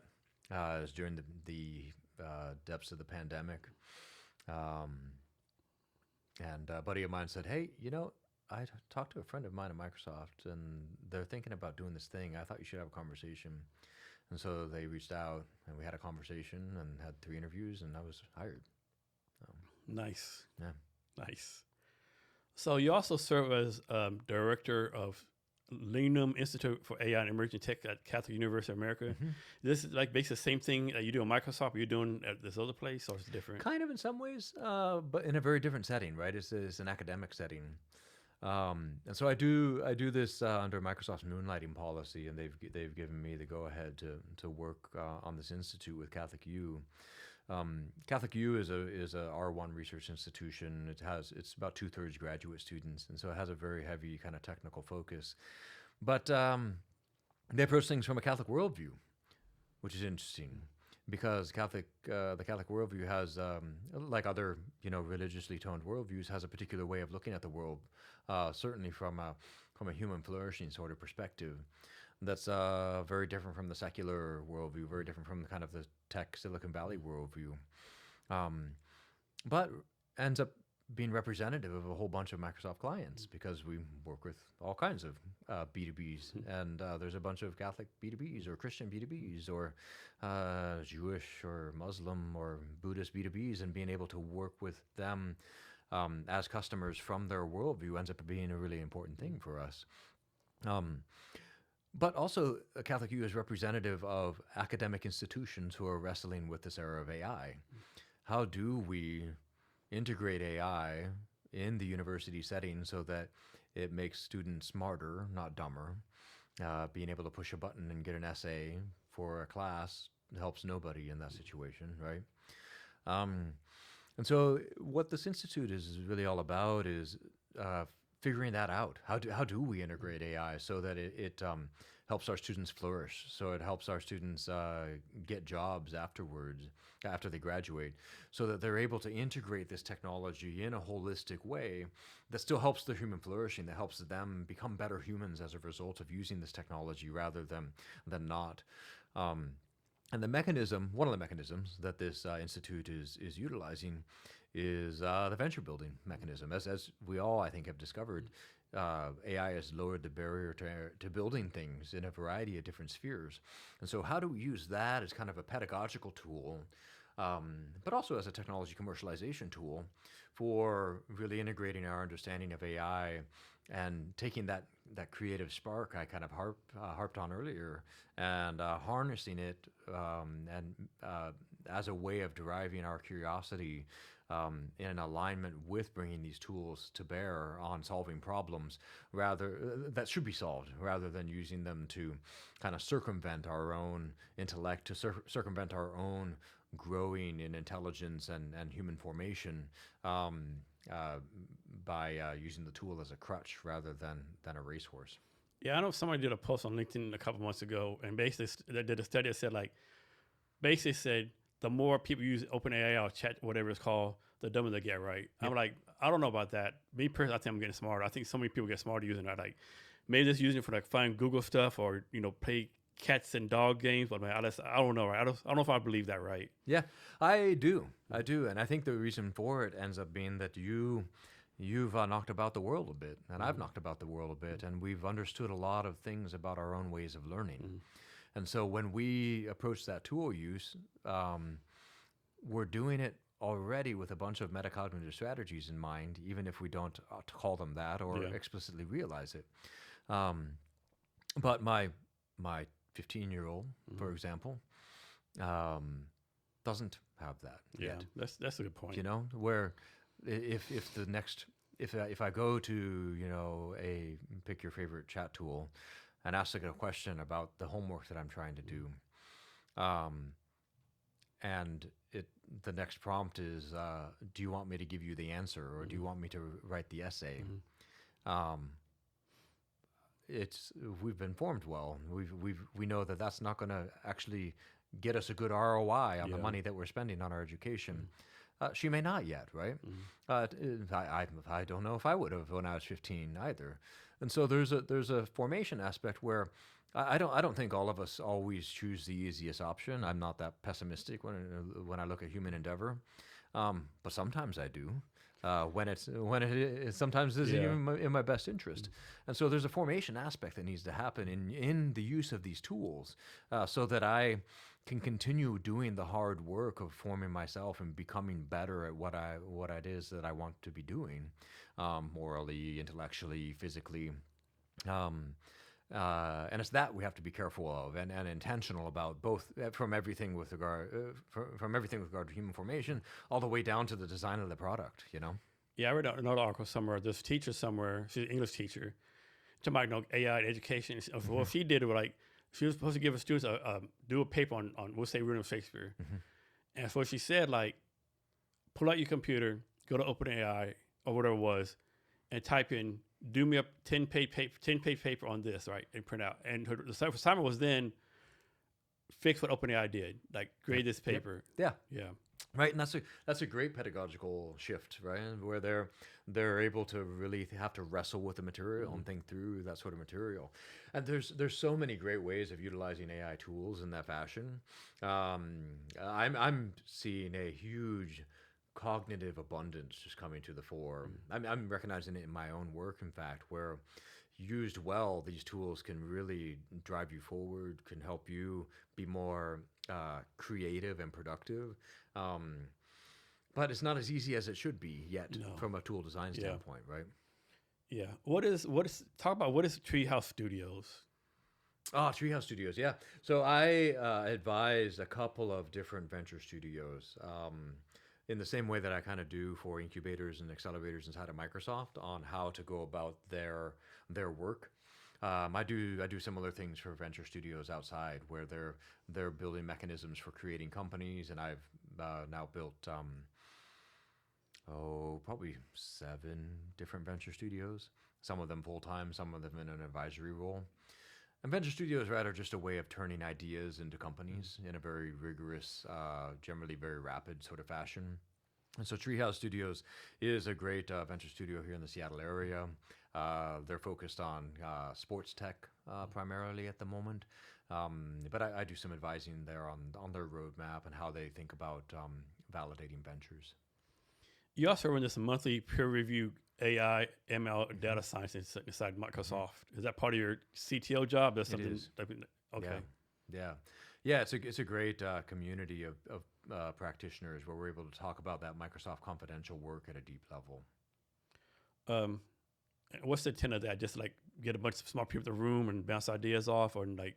No. So we run a peer review conference about once a month. Our community is about 23,000 strong. These conferences draw anywhere from a few hundred people to a few thousand people, depending on the topics and format that we're running things in. All internal FTEs, though. We don't even allow vendors in for that because of the nature of the material we're discussing. Okay. Another thing we need to talk about, I don't think people realize how big of gaming is here in Seattle either, I don't think. How big gaming is here? Oh, I don't... that's something that's relatively new to me, too. I myself am not a gamer. Well, I do board games, but that's a whole different sort of thing. But I ran one of these internal Microsoft conferences actually last April for our gaming division and learned a whole lot about our gaming space. And yeah, it's super robust here. Nintendo has an office here. So many other places do. I'm very excited about that from a world building and world model. And not even just all the gaming startups are here that people don't really talk about either. Yeah. No, so 100%. Back to your Microsoft incubator, how does that work, right? I suppose folks, John Bob has that, he comes to you, right? And John Bob's boss finds out about it, and John Bob says, no, John Bob's too valuable. He can't do this fucking crazy bullshit, right? He's going to work for me. Yeah. Do you say, no, I'm the office of CTO, whatever I say goes, or? No, it's always in collaboration and conversation. That ends up being an important part of my work in terms of helping people understand the... Kind of influence them to... Exactly, yeah. Okay. Yeah. How let them go in the long term would be better for you, all that kind of stuff. Yeah, and in some ways it goes back to that law degree that I got and didn't think I'd find a use for. Negotiations and Turns stuff. out, it's great to be able to help people understand that what they want is actually they came up with it and it's their idea. That's such a and good it skill. happens to work out. It's such a good skill to have. It is, yeah. Such a good skill to have. So you kind of talked about this before, but how do you integrate Catholic intellectual tradition with what you're doing? Yeah, for sure. So the Catholic intellectual tradition really is oriented towards human flourishing, right? Catholics believe that God created us and created us with these incredible co-creative capacities, which share in godness as part of that, right? And that we have an outsized role to play in the way in which our natural environment and the way in which each other and the way in which all of the world has been given to us as an oyster in many ways. And we have a lot of responsibility to be as a part of that, to ensure that not only are we doing things to help our own human flourishing, and the Catholic Church has some ideas about what that means, and it overlaps with a lot of other ways in which human flourishing happens. But also that our planet and our whole lived ecosystem also can flourish in that fashion as well. And so the Catholic intellectual tradition kind of uh, ensures that in our creation, in our co-creative powers that we have with regard to how we shape ourselves, how we shape our children, our friends, our family, our cultures, our ecosystems, um, should be done in a way that promotes human flourishing in that fashion. And to have substantive conversations around what that means so that we don't separate our moral duty from all of our co-creative power. So is like any ethical lines that we should not cross as far as AI is involved concerned? So we cross them kind of in small ways every day, right? I'm going to generate this rather than do the work myself, right? And the Pope's not going to come and knock you over the head and say, you shouldn't have done that prompt or something like that. But it'll say like, hey, did that really help you become a better person? Is what you're building at Microsoft really helping the culture become like a better culture? Is it helping students become smarter and more effective humans out in the world? It's that kind of question that really the Catholic intellectual tradition is concerned about, and you have to weave it into all of your work, right? It's not the sort of thing where you're Catholic at church on Sunday and then you go home and you don't be Catholic anymore. It's like it's a worldview. It's a way of looking at all of your different actions and realizing that the profound impact that all of them have. And owning up to that and failing and trying to do it again the next day, So yeah, that ends up being kind of a big piece of it, and being able to talk about the reasons you're doing things from that moral and intellectual sort of perspective, rather than having that not a part of the conversation. I think ends up being really important for the way in which all of us live our lives. Is there a difference between a founder being like a deep tech founder versus being, we'll say, a regular SaaS founder? Are the skills different? Yeah, there's a number of different differences, I think. Not from a coolness or from a one's better than the other. There's just different sets of considerations, It's generally, and again, talking in abstractions here, and so the particular is always going to be somewhat different. But it's generally easier to start, find product market fit and a very positive ROI for a B2B SaaS company because of the nature of the costs going into the development of said company, and the margins that you're usually able to achieve with the amount of scale that you're able to get. Deep tech has much heavier upfront costs, right? You can think of, we help spin TerraPower out of the Invention Science Fund. It's a nuclear power company. In order to do what it needed to do, it needed to invent, architect, and then fill a brand new supply chain for a different kind of material. And no customers, right? Still no customers in some ways. It's still a startup in that fashion. And so there's just different things you have to take into consideration as part of that, because it's so much more upfront cost before you're able to see an ROI. And generally your margins are always going to be a lot lower because of the amount of risk that goes into that. There's different layers of risk and things that you're solving in that particular startup event too. And so that's how they're different, I think, in many ways. But it's not like one's better than the other. They're just different kinds of hard problems that founders are trying to solve. So what's your advice like deep tech founders? Is advice like, try to raise funds, try to get a sugar daddy, so to speak, try to get grants, because they have to build a lot for their customers, like, especially like you building something, I don't know, nuclear power plants, or like, I think there's one company out of Texas, they're combining AI with HVAC or something like that. It's like, or is this like, they just got to grind and hustle and keep a full-time job for a while. Yeah, that can be a way of going about it.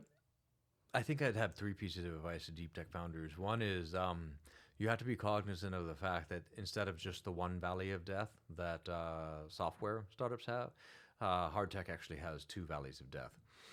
One is the same one that software has, where you're trying to find product market fit. And then the second one is actually getting it to production scale. When you find product market fit with a software startup, you then hit a button and anybody in the world can buy it. For hard tech, once you find product market fit with your small set of pilot customers, you then have to get to the engineering place where you can produce that at a production scale, which is a whole different set of problems that could just as easily kill your startup.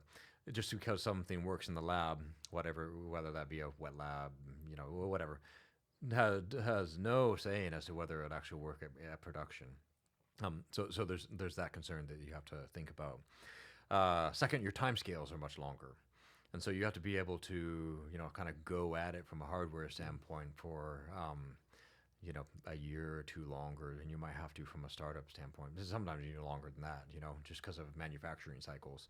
So three, one of the best ways of solving that problem is by having some sort of corporate partner who will be a customer, who they know they'll be a customer, and they're interested in solving this problem for the long term, and have capital in order to kind of sustain you through that longer term endeavor. Now, venture usually comes alongside that as well, but from a hard tech standpoint, it's almost always best practice to have some sort of corporate partnership because you need that longer term money. So back in incubator accelerators, right? Not talking about Microsoft, but there's all these incubator accelerators out there, right? So of course there's a YC, Techstars, they're like the Platinum Gold, whatever it is. And then you have other ones that you go through, like you just go through 3-4 months, you don't need equity, you don't pay anything. I think there's one out of a massive called Generator 8, give you like $20,000 for 20% right. But is it really good for someone to go to incubator all the time? Like, is it? Nope. Okay. The best way you can do it, if at all possible, is not raise any money at all, right? It's you and people who are putting their blood, sweat, and tears into the cap table, and that's great. That's what I did with my B2B SaaS startup. I started out as an agency, shifted over to a B2B SaaS, never had to raise any funds, and I had a decent exit as a result of having a very lean cap table. But venture exists for a reason, right? Because there are certain kinds of problems or certain kinds of scale that you just can't achieve without that influx of money. And so there's no one size fits all answer to this. It's very context dependent. It depends on the problem you're trying to solve. It depends on the kind of business that you as a founder want to run, right? There are many quote unquote lifestyle businesses out there, which some people use in a pejorative sense, but I do not, where they could totally get bigger. But that means more headache for me. Yeah. Why can't I just stay? I'm good. I'm happy serving my customers. My customers are happy. I deliver a quality product. Everybody has a great return on investment. Why the heck would I take on any money, or why the heck would I give myself the headache of trying to scale at 100x, right? But most venture requires that kind of return. Yeah. Just because of the nature of the beast. It's not because they're super greedy or anything like that. It's just that's how portfolio mechanics work. And so, venture gets a lot of the headlines because it's fun to talk about big numbers. In fact, that reminds me, I need to go buy a lottery ticket after this. It's what, like 1.2 billion now? Yeah. I'm going to win it this time, I'm sure. But that's one of the reasons, right? Is that they have to return their portfolio. So you have to get a 100x or 10x or whatever the fund requires, because you're the one that's going to work while the rest of them won't. So I think it's really silly to class different kinds of founders into different sets. Like, founding is just hard. We all should support each other more on that score, whether it's a quote unquote lifestyle business, a car dealership, a B2B SaaS company, or, Satya Nadella. So. What's your advice for this person? Suppose they're not tech founder out there, right? And they're doing customer discovery. They have like loads of intent, all the stuff done. They have the market, but they can't find no one to help them to build it because, even though we're in Seattle, can you really convince a developer to leave a $10, $1 million job from Microsoft? And they're really good. They're probably building their own stuff. And then an intern's really not good enough to build what you want. So what's your advice to someone like that? Yeah. This gets to my two evaluation factors, right? One is the understanding of the customer problem, and two is your product. And I've met a lot of technical founders who have a cool thing, but they don't have the good understanding of the business problem. and the business mechanics that go into that. And I've met a lot of great founders who have a good understanding of the customer problem, but don't have any technical chops to build out the product. So you're in a rock and a hard place. One solution to that, well, there's a couple of different options, right? One is you can kind of bop around the world with the customer problem that you have a good sense of, and convince either an investor or a developer that this is a fun problem and you should fall in love with it too, and you'll give me money so I can find a developer, or you'll convince the developer of the problem so that they'll come and do it. There's also kind of a third option, but this also requires money too, of having somebody build it for you, and then you use that as your POC, and that's how you raise money or whatnot. I've seen that work as well. But if you don't have a technical co-founder, then you can't build the solution. Yeah. So you're kind of a startup. You're kind of not. You have a problem, and you're representative of a certain class of customers with that problem, right? The other problem, and I see this even more often, is you're a technical founder, you're an inventor, and you're coming up with something cool, but you don't know the customer problem well enough to be able to translate it to a product market fit. It's technology searching for a problem in some ways. In a perfect world, we would have a marketplace where all problems and all solutions got to talk to each other, and you'd find that marriage. But it's one of the fundamental problems of being a startup, and being able to find that fit of enough understanding about the problem to solve it in a way that people with the problem care about, and enough understanding of the solution to build it in a way that actually solves the problem. Therein lies the rub. Yeah, I think another too is like you built a product, you did an MVP, and people like say you're on the right path, we'll buy this, but it's not robust enough, right? Yeah. And of course they'd be lying, but like but I'll make this, suppose 100 people tell you that. Yeah. They can't all be lying. But then you can't get investment because, you don't have customers, it's like that, what's it called? The self-licking ice cream? What do you call it? Yeah. Yeah, the doom loop. Yeah. I think that's a challenge that most people struggle. It is. Well, in that sense, then what I would say is you haven't found product market fit, right? Because product market fit is that the necessary. They would pay regardless. They'd pay you for it. Okay. And so there's something about the product that needs to change in order for you to find that fit.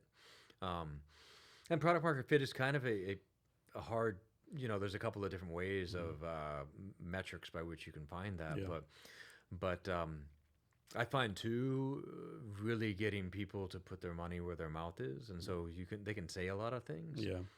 And I fall into this too. It's not like they're lying. It's just that they can't completely evaluate their own way of thinking about their problem and how much they're willing to pay for it. So, yeah, it's an interesting problem. It's one of my favorite problems to solve. That's why I love that 0 to 1. So how do you solve it? Experimentation. So, and getting people to getting the people who I interview, potential customers who I interview, to get closer and closer to putting skin into the game. Would you do it for $1 a month? Would you do it for 50 cents a month? Like, what does it take here so that you will continue using my thing? And so I do it very much from a data-driven standpoint. And everybody says that, but getting down to the actual metrics and what you're doing on the basis of what those metrics are telling you. So are you tracking a number that if it goes up or down in a particular month, your behavior doesn't change? Then why are you tracking that number? So what is it about visitors to your site or visitors to your product that is telling you something that you need to change about your product? I don't know, right? So you're tracking the wrong thing. Well, maybe it's how much time people are spending using my product. Do you want them to spend a lot of time using your product? Well, maybe, or are they having a bad user experience? Well, I kind of need another number in order to say that time spent on my product every day is useful. Maybe that plus customer satisfaction. So it requires you to do a lot of thinking of the hard data that you're bringing back in that will change your own product roadmap and your thinking about the solution to that customer problem. And that depends on various stages of where you're at with your product. Initially, it's you just talking to a lot of people and having a lot of conversations to kind of not even really talk about your product, it's to listen to them talk about their problem. so that you can have a better understanding of whether your idea as a solution is actually solving a problem that's worthwhile. Later on, it can be your little scratch note diagram that you're showing, like, hey, what if it looked like this? What if it looked like that? How's this Figma? How's this, lovable app that I developed where you're able to test out one aspect of it? It's very important to kind of build small and test a lot so that you don't get over your skis in terms of spending 6 months in development and realizing that you've built something that nobody wants. How long should someone spend in customer discovery? You never leave it. Okay. You're always doing customer discovery.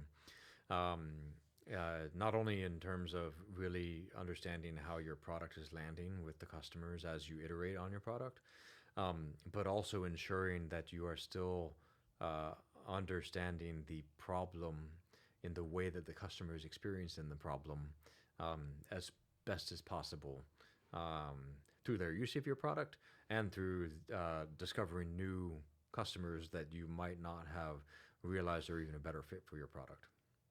So you lost ventures across numerous industries. Is the process the same regardless of the industry? Yep. Okay. Customer discovery is always the same. Okay. Yeah. And it's asking good questions and watching people do the things that you think are part of their problem. Let's talk about this. I think when we talk about customer discovery, we have this stereotypical thing. If we call someone up, they're going to give us 20 minutes of time. Well, that doesn't happen, right? I mean, it's a challenge for founders just to get people on the phone sometimes, right? It is, yeah. I mean, like, I don't know if you saw that HR company, Rippling. They're offering like founders like AirPods just to like have meetings with them, right? Yeah. Like, okay, you're ripping millions of dollars. No one can afford that. So how? Because they say on the one hand, like, don't do the mob test. Don't talk to your 20 best friends. Like, doesn't count. But it's hard to like get random people to listen to you, right? Yep. Any advice on that? Get good at cold calls. Okay. There's no good. It's going to be painful, but that pain is really helpful in a couple of different ways. One, and actually I think it's one of the reasons why founders in particular, avoid it. It's like, oh man, but I love this idea. And if I talk to too many people about it, they're going to tell me that it's not the right idea. And so there's a nervousness about it. And when you're actually talking to people, you're not talking to them to say, hey, I have this idea. What do you think about it? You're talking to them to say, hey, I think you have this problem. Talk to me about your problem. This changes in many ways the way in which people approach it and how you frame your cold calls. So that if you're right about your initial thinking to their problem, people will be like, oh man, I do have that problem. I want to tell you about that problem. And if people brush it off, then sometimes they don't have the problem, or their problem is more like a dent in their car door rather than a rat in their wall. Like, sure, I had the problem, but I have to go all the way to the body shop. It's not like I really care about my 98 Subaru Impreza that much. I'm fine with a dent in the door. But if it's a problem that you touched on that is a rat in my wall, well, I'm calling the exterminator, right? Yeah. Like, that's a bad Especially if you have a wife. Exactly. Yeah. But so it tells you a whole lot about people's concern about the problem that you think they have on just the fact that they're not answering your cold call in some ways too. And so you continue iterating, right? Like, well, I didn't frame it right. I need to find this problem. Maybe the problem isn't bad enough. Maybe it is the dent in the door. And do I want to be at the dent in the door company where I'm always going to have a long cycle of bringing in customers because the problem that I think they have isn't really that big of a problem? They're willing to live with it. Or should I find the customer who does feel like this dent in the door is that much of a problem, Yeah. Is there something about AI that people don't know about or should know about or like unaware of? Well, actually, I love using it for customer discovery. I like having it take the point of view of customers that I think I might have. And I'll write up a big persona about it, right? And say, hey, you're Jim Bob. And Jim Bob, you're an employee inside a large tech company. And Jim Bob, you think you have cool ideas all the time and you have nowhere to put them. I have a venture studio on the outside. It's called coolidea.inc. And I work with people to get them outside.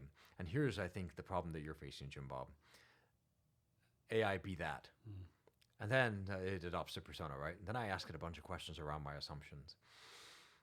It's great at doing that for me to understand, get a rough sense, and I tell it to be adversarial too, you know, a rough sense of who my customer is on that score. Now, it doesn't substitute for talking to real customers, right? But it makes it easier. Yeah. It allows me to run a bunch of simulation around what I might try for reaching out to real customers. Yeah, so that ends up being super helpful. The other thing that I think people don't realize about generative AI more broadly is that actually, if you think about it in this fashion, and you have to be cognizant of the way in which you're using it, but hallucinations are a great thing in the right context. If you're trying to come up with a creative way of solving a bunch of different things that is more loosely tied to reality, then use a generative AI tool in coming up with ideas and encouraging you to be more creative. And hallucinations are great at that. In fact, you and I hallucinate vividly several hours a night, if we're lucky, every day. And so there's ways in which, when we're trying to conform generative AI in particular to ways in which we think human cognition should operate, there's important reason for doing that, and I'm glad that we have some pursuit there too. But also just use it in exactly the way that it was originally built, as a fantastic statistical probability machine. And there's great ways in which just its native behavior on that score can be useful for you in your own thinking. How do you think, do you think there's any industry that would not be affected by AI? Nope. Okay. Like Nope. even plumbers and electricians? Nope. Every industry.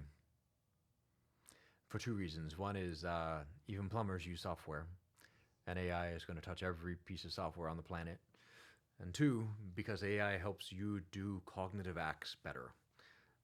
And if you're doing cognitive acts, which everybody does every day in any job that you have, no matter how quote unquote mindless it is, you're doing cognitive acts, and that can make it better. So I know some people have talked about universal basic income, right? AI is going to take all the jobs, and so we need to do something to pay these people, right? Do you think that's coming in the future? I think there will be an economy reshaping. And this is where I, again, in my lawyerly way, perhaps kind of dodge the question by expanding upon it and not providing a real solution. But I think there will be some sort of economic reshaping, because our doing capacity will be so much greater. Well, actually, there's a couple of things here, in fact, that I could kind of perhaps rabbit hole a little bit on. One is, I don't think a lot of us are very happy with large chunks of the way in which jobs are done currently. You know, for example, why do I have to sit in front of a screen for 8 hours a day to do my job? You know, I can have a very rewarding job intellectually, but why can I do it while I'm walking? Or can I walk down to like my local coffee shop and do it there and have more community as a result of that? Or why do I have to do it with all of the same people in the same industry?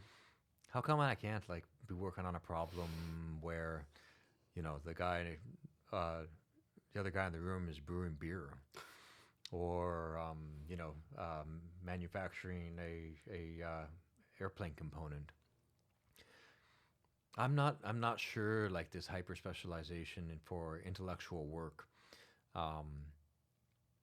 where we kind of have to spend a lot of time around people like us doing similar kinds of jobs, is necessary. What if we kind of broke it up more like neighborhoods, like we, you know, up until the Industrial Revolution was how things worked. And we could, you know, go down the street and everybody from whatever company you're working for is in a co-working space, and you have a stronger neighborhood sort of context as a result of that. That's easily done from a tool standpoint. What would it look like if we did that? Two, how come I can't work at Microsoft and Amazon and Google and Boeing and Starbucks and Disney all at the same time around early stage venture building.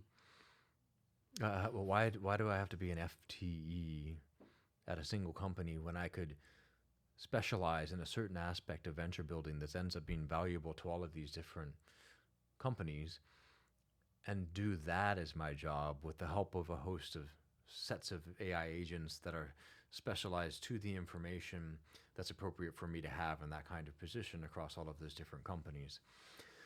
What if I only worked 20 hours a day, and actually everybody only worked 20 hours a day, and we figured out a new economic structure, whether that be UBI, whether that be, there's a host of different kinds of solutions out there.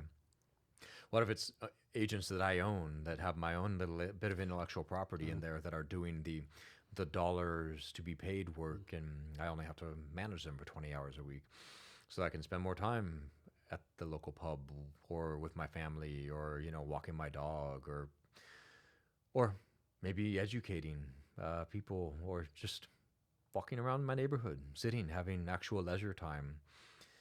I think that the mixture of this agentic revolution is happening. The experience all of us had during the pandemic with regard to how important we realized community and connection is. And I think kind of a willingness and a realization that AI has the potential to dramatically reshape our understanding of the nature of work. The best thing I could see coming out of all of this, these factors coming together, is that we do reshape the way in which our economies look, so that they're built more for a human, at a human scale, where part of my work is gardening. It's not just a hobby.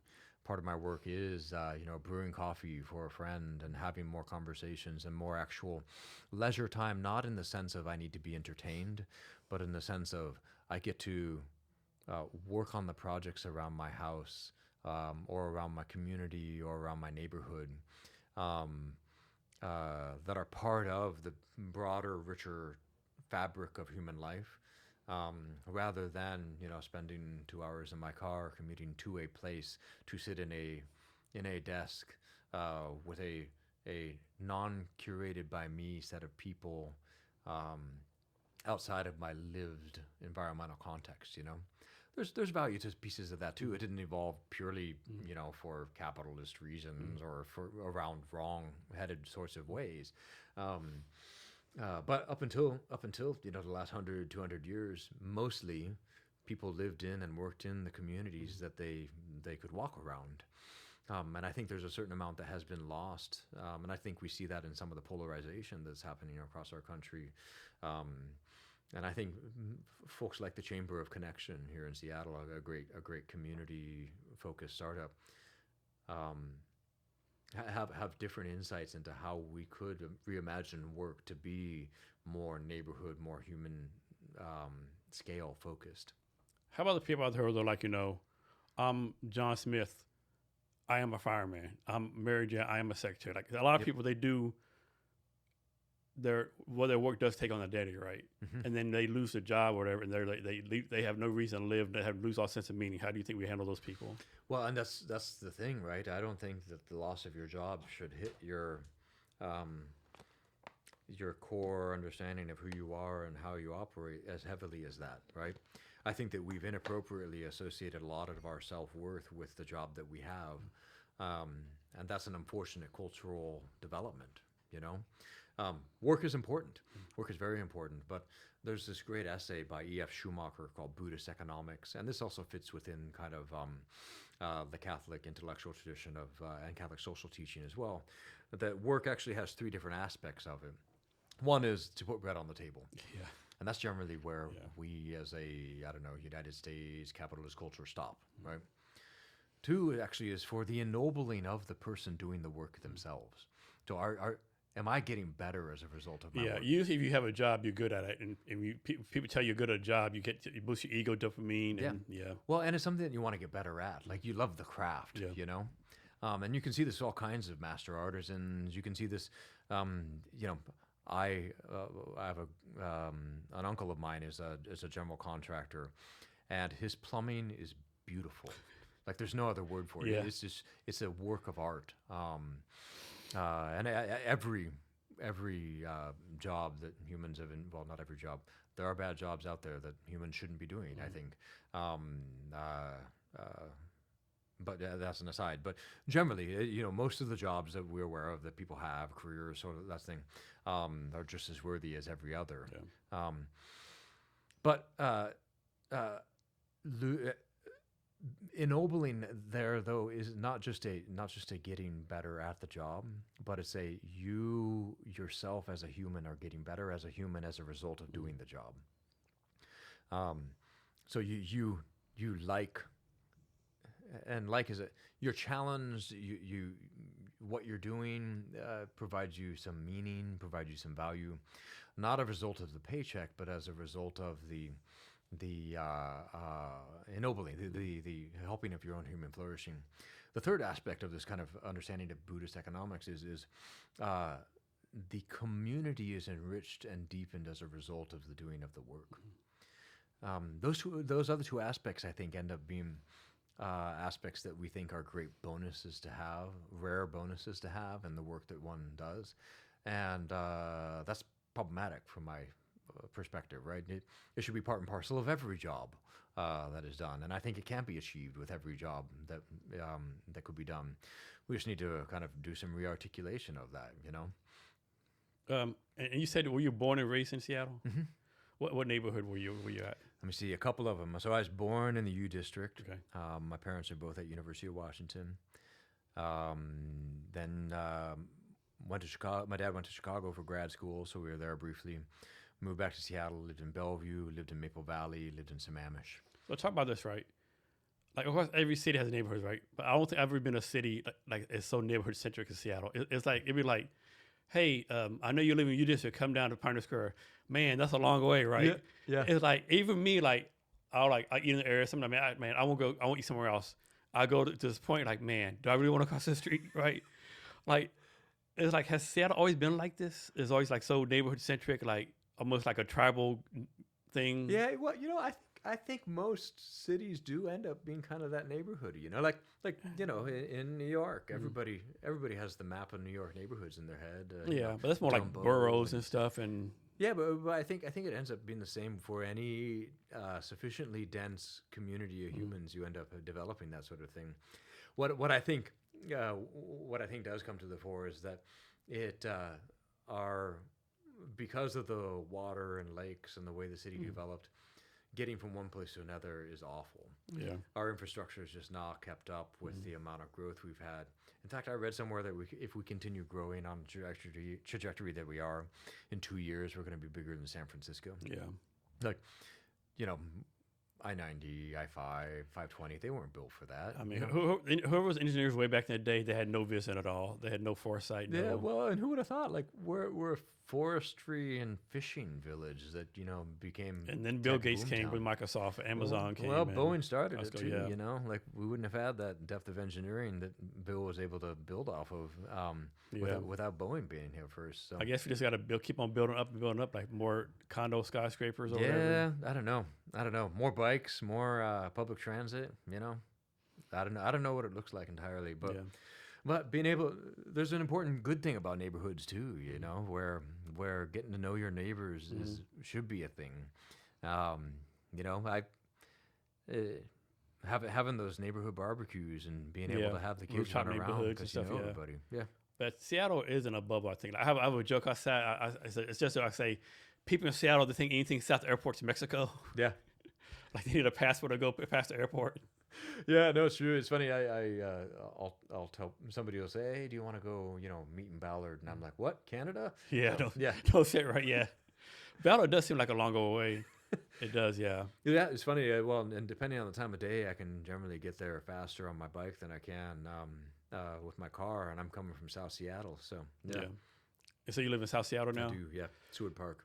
Okay, that's a nice area. I love it. Yeah, it's great. I think they have what's called the Audubon there. It's like they do some kind of bird watching society there. Oh, they do, yeah. And they have a great pottery studio there. Yeah, both are. I haven't been there for a while. And so you have to drive to Microsoft every day, or you get to work from home? Mostly I've been working from home. I was Okay. hired during the pandemic, Okay. but Microsoft's going back to the office 3 days a week, starting in February, Yeah. I think company-wide. So I'll be going in 3 days a week then. But I ride my bike, I take the shuttle, I Okay. drive. It varies. Yeah. But pre-pandemic, I worked in Bellevue, and I would ride my bike every day, and it's awesome. I hope to get back to that, but I So haven't. you rode your bike over 520 or Over 90. 90? Yeah, but it's I'll ride They my have bike a biker lane on the whole highway? on 90. Yeah, and Okay. and on 520. Yeah, both. Okay. It's a great. We have a pretty. I think we have pretty great bike infrastructure here. Yeah. Honestly. Do you have any favorite go-to restaurants here? Oh man, my two favorites are Lausanne and Reckless Noodle. Okay. Yeah. So you're born and raised in Seattle. Mhm. Let's suppose someone you knew came to visit you, right? You're a tour guide for 2 or 3 days. What are the must-see things they need to see in Seattle? Ooh, nice. First, we have to go on a hike somewhere. Like I'm an outdoors kind of guy, so even if it's something simple like Discovery Park or something like that, often like Mount Si ends up being phenomenal just because the view is great there. So a little bit of nature, a little bit of salt water. So you're definitely getting some gooey duck or some clams or some salmon. I'm a coffee and a beer nerd, and so we're gonna stop by Cloudburst on Chill Shoal or downtown. My favorite coffee in town right now is Roaster is Olympia Coffee. Okay. But one of my favorite coffee shops is, and they only have one location, is Analog Coffee. Okay, I haven't heard of them. Where were they located at? They're on the slope over by Capitol Hill. Okay. On the slope down to the I-5. Okay. But Analog's great. They have a really great little breakfast shop there called B-Side too, which is delightful. Then you can see all the fun things like the gum wall and that sort of thing. But and Pike Place Market is always fun. But I also like taking the ferry over to Bainbridge. I mean, I've only been a couple of times. I just love the view. I love Bainbridge Island. It's like, it's there. It's like, yeah. Yep. Oh, very much so. Yep, that's always fun.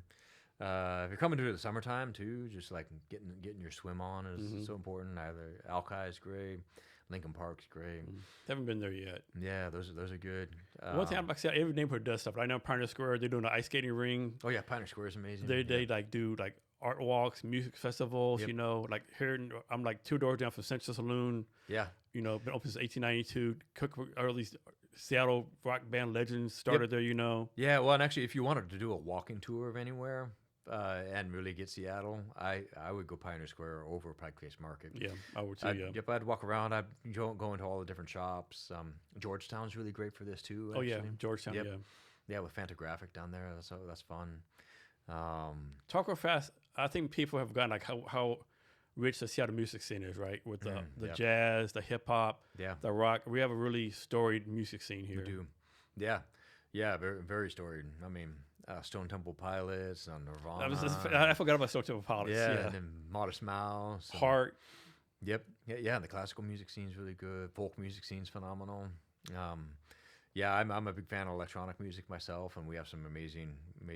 I have a joke that goes like, when God made Seattle, made it so great, he's like, man, I got to do something to fuck it up. Let's give them some fucked up weather. I gave Seattle everything else they need, Yeah. They can't be a Garden of Eden up, north. Okay, there doesn't be no sun. Okay. Yeah, well, and even then the summers make up for it in my mind. Yeah. Also, though, this is one of the reasons why I love getting outdoors. Like when you're walking a trail and it's raining, whole different feel. Oh yeah, definitely. So I love it. It's also fun, honestly, if you're here a little bit longer in the Seattle area, getting over to Eastern Washington to like Chelan or Wenatchee, Yakima, some beautiful country out there too. I'm told that you can hit every climate zone on Earth within a 2-hour drive of Seattle. Yeah, I wouldn't doubt it. Yeah, incredible. But another bad side about Seattle, knocking this plastic table, it happens like if the earthquake hits, the tsunami hits, the volcano erupts all the same day, we're all screwed. Yeah, I have a friend who's a seismic geologist, worked for the military for a while, and he told me that if one of them happens, generally all 3 of them will happen. I've heard that too, yeah. But, I end up being kind of a silver lining, super optimist. And what big city gets the chance to kind of replan their entire urban infrastructure as a result of a massive earthquake and volcano, you know? Yeah, I know. I think another thing to realize in Seattle area is like how much military is here too, right? That's true too, yeah.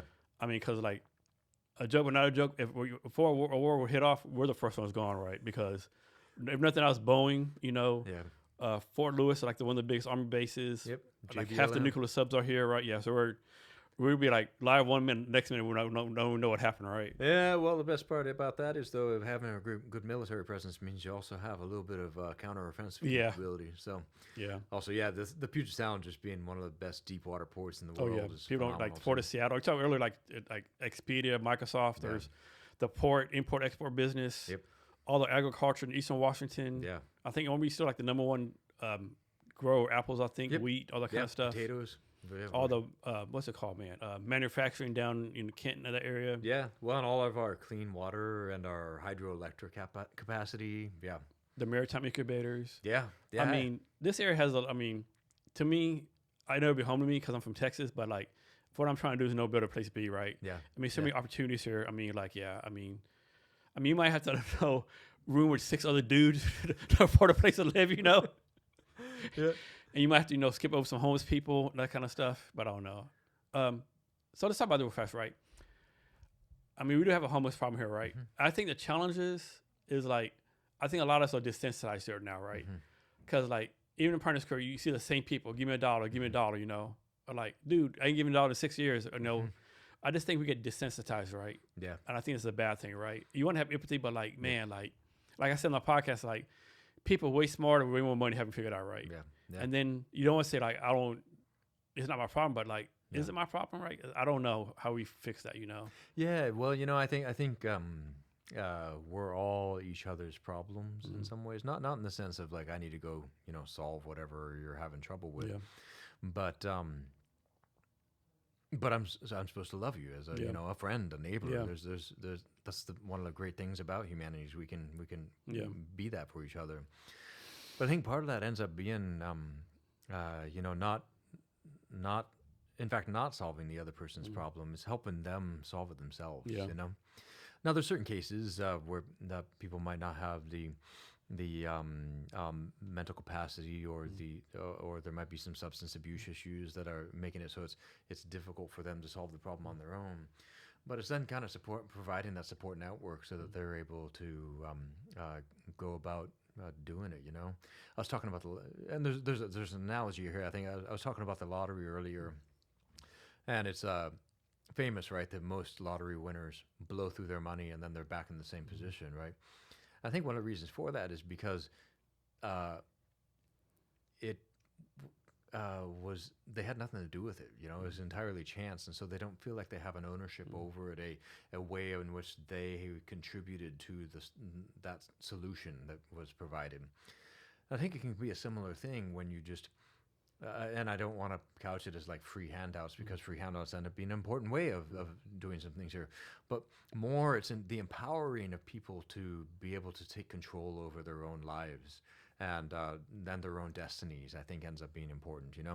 We talk about this concept of psychological safety, and I think it's important, but I think what actually gives more psychological safety in context is freedom. Freedom in the sense that you and an agency over your own direction in life, and being able to give people more of that agency, I think ends up being one of the best ways in which to encourage people to choose things that end up promoting their flourishing rather than not. So I look forward to any empathetic solutions, of course, to this problem, and some of them definitely are systemic, where there's cost of living is just high, and there's a lot of things that go into that. But I think at the core, the thread that will provide the most solution over the longest period of time ends up being that human empowerment to be able to have agency over one's own direction. Yeah, so I think the best or worst example, like when you talk about lottery winners wasting their money, I remember reading a case a couple years ago. This family in Kentucky won this big lottery, right? And so they bought everyone Bentleys, all these fancy cars, whatever, but they didn't pay their road.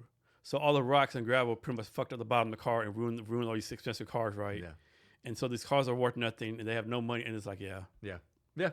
It's because you didn't kind of build the formation of the person to understand what to do with that sort of thing. You know, I'm not sure I'd be any better. That's the funny thing about the lottery. But yeah. You working on anything next couple of weeks? Or going to any networking events you want to talk to people about? Not events. No, I'm. You know what I'm going to do actually with everybody kind of being off on vacation. I'm going to build a couple of things I'm excited about. I've been working on this project that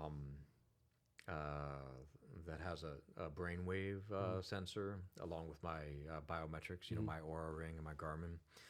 And I'm intrigued around how different sorts of social interactions help align or disalign my heart rhythms with my my neuromodulation. So I'm doing a little bit of experimentation around that, building a little thing there. I'm raising funds for a venture fund that's going to be associated with the Catholic University of America work.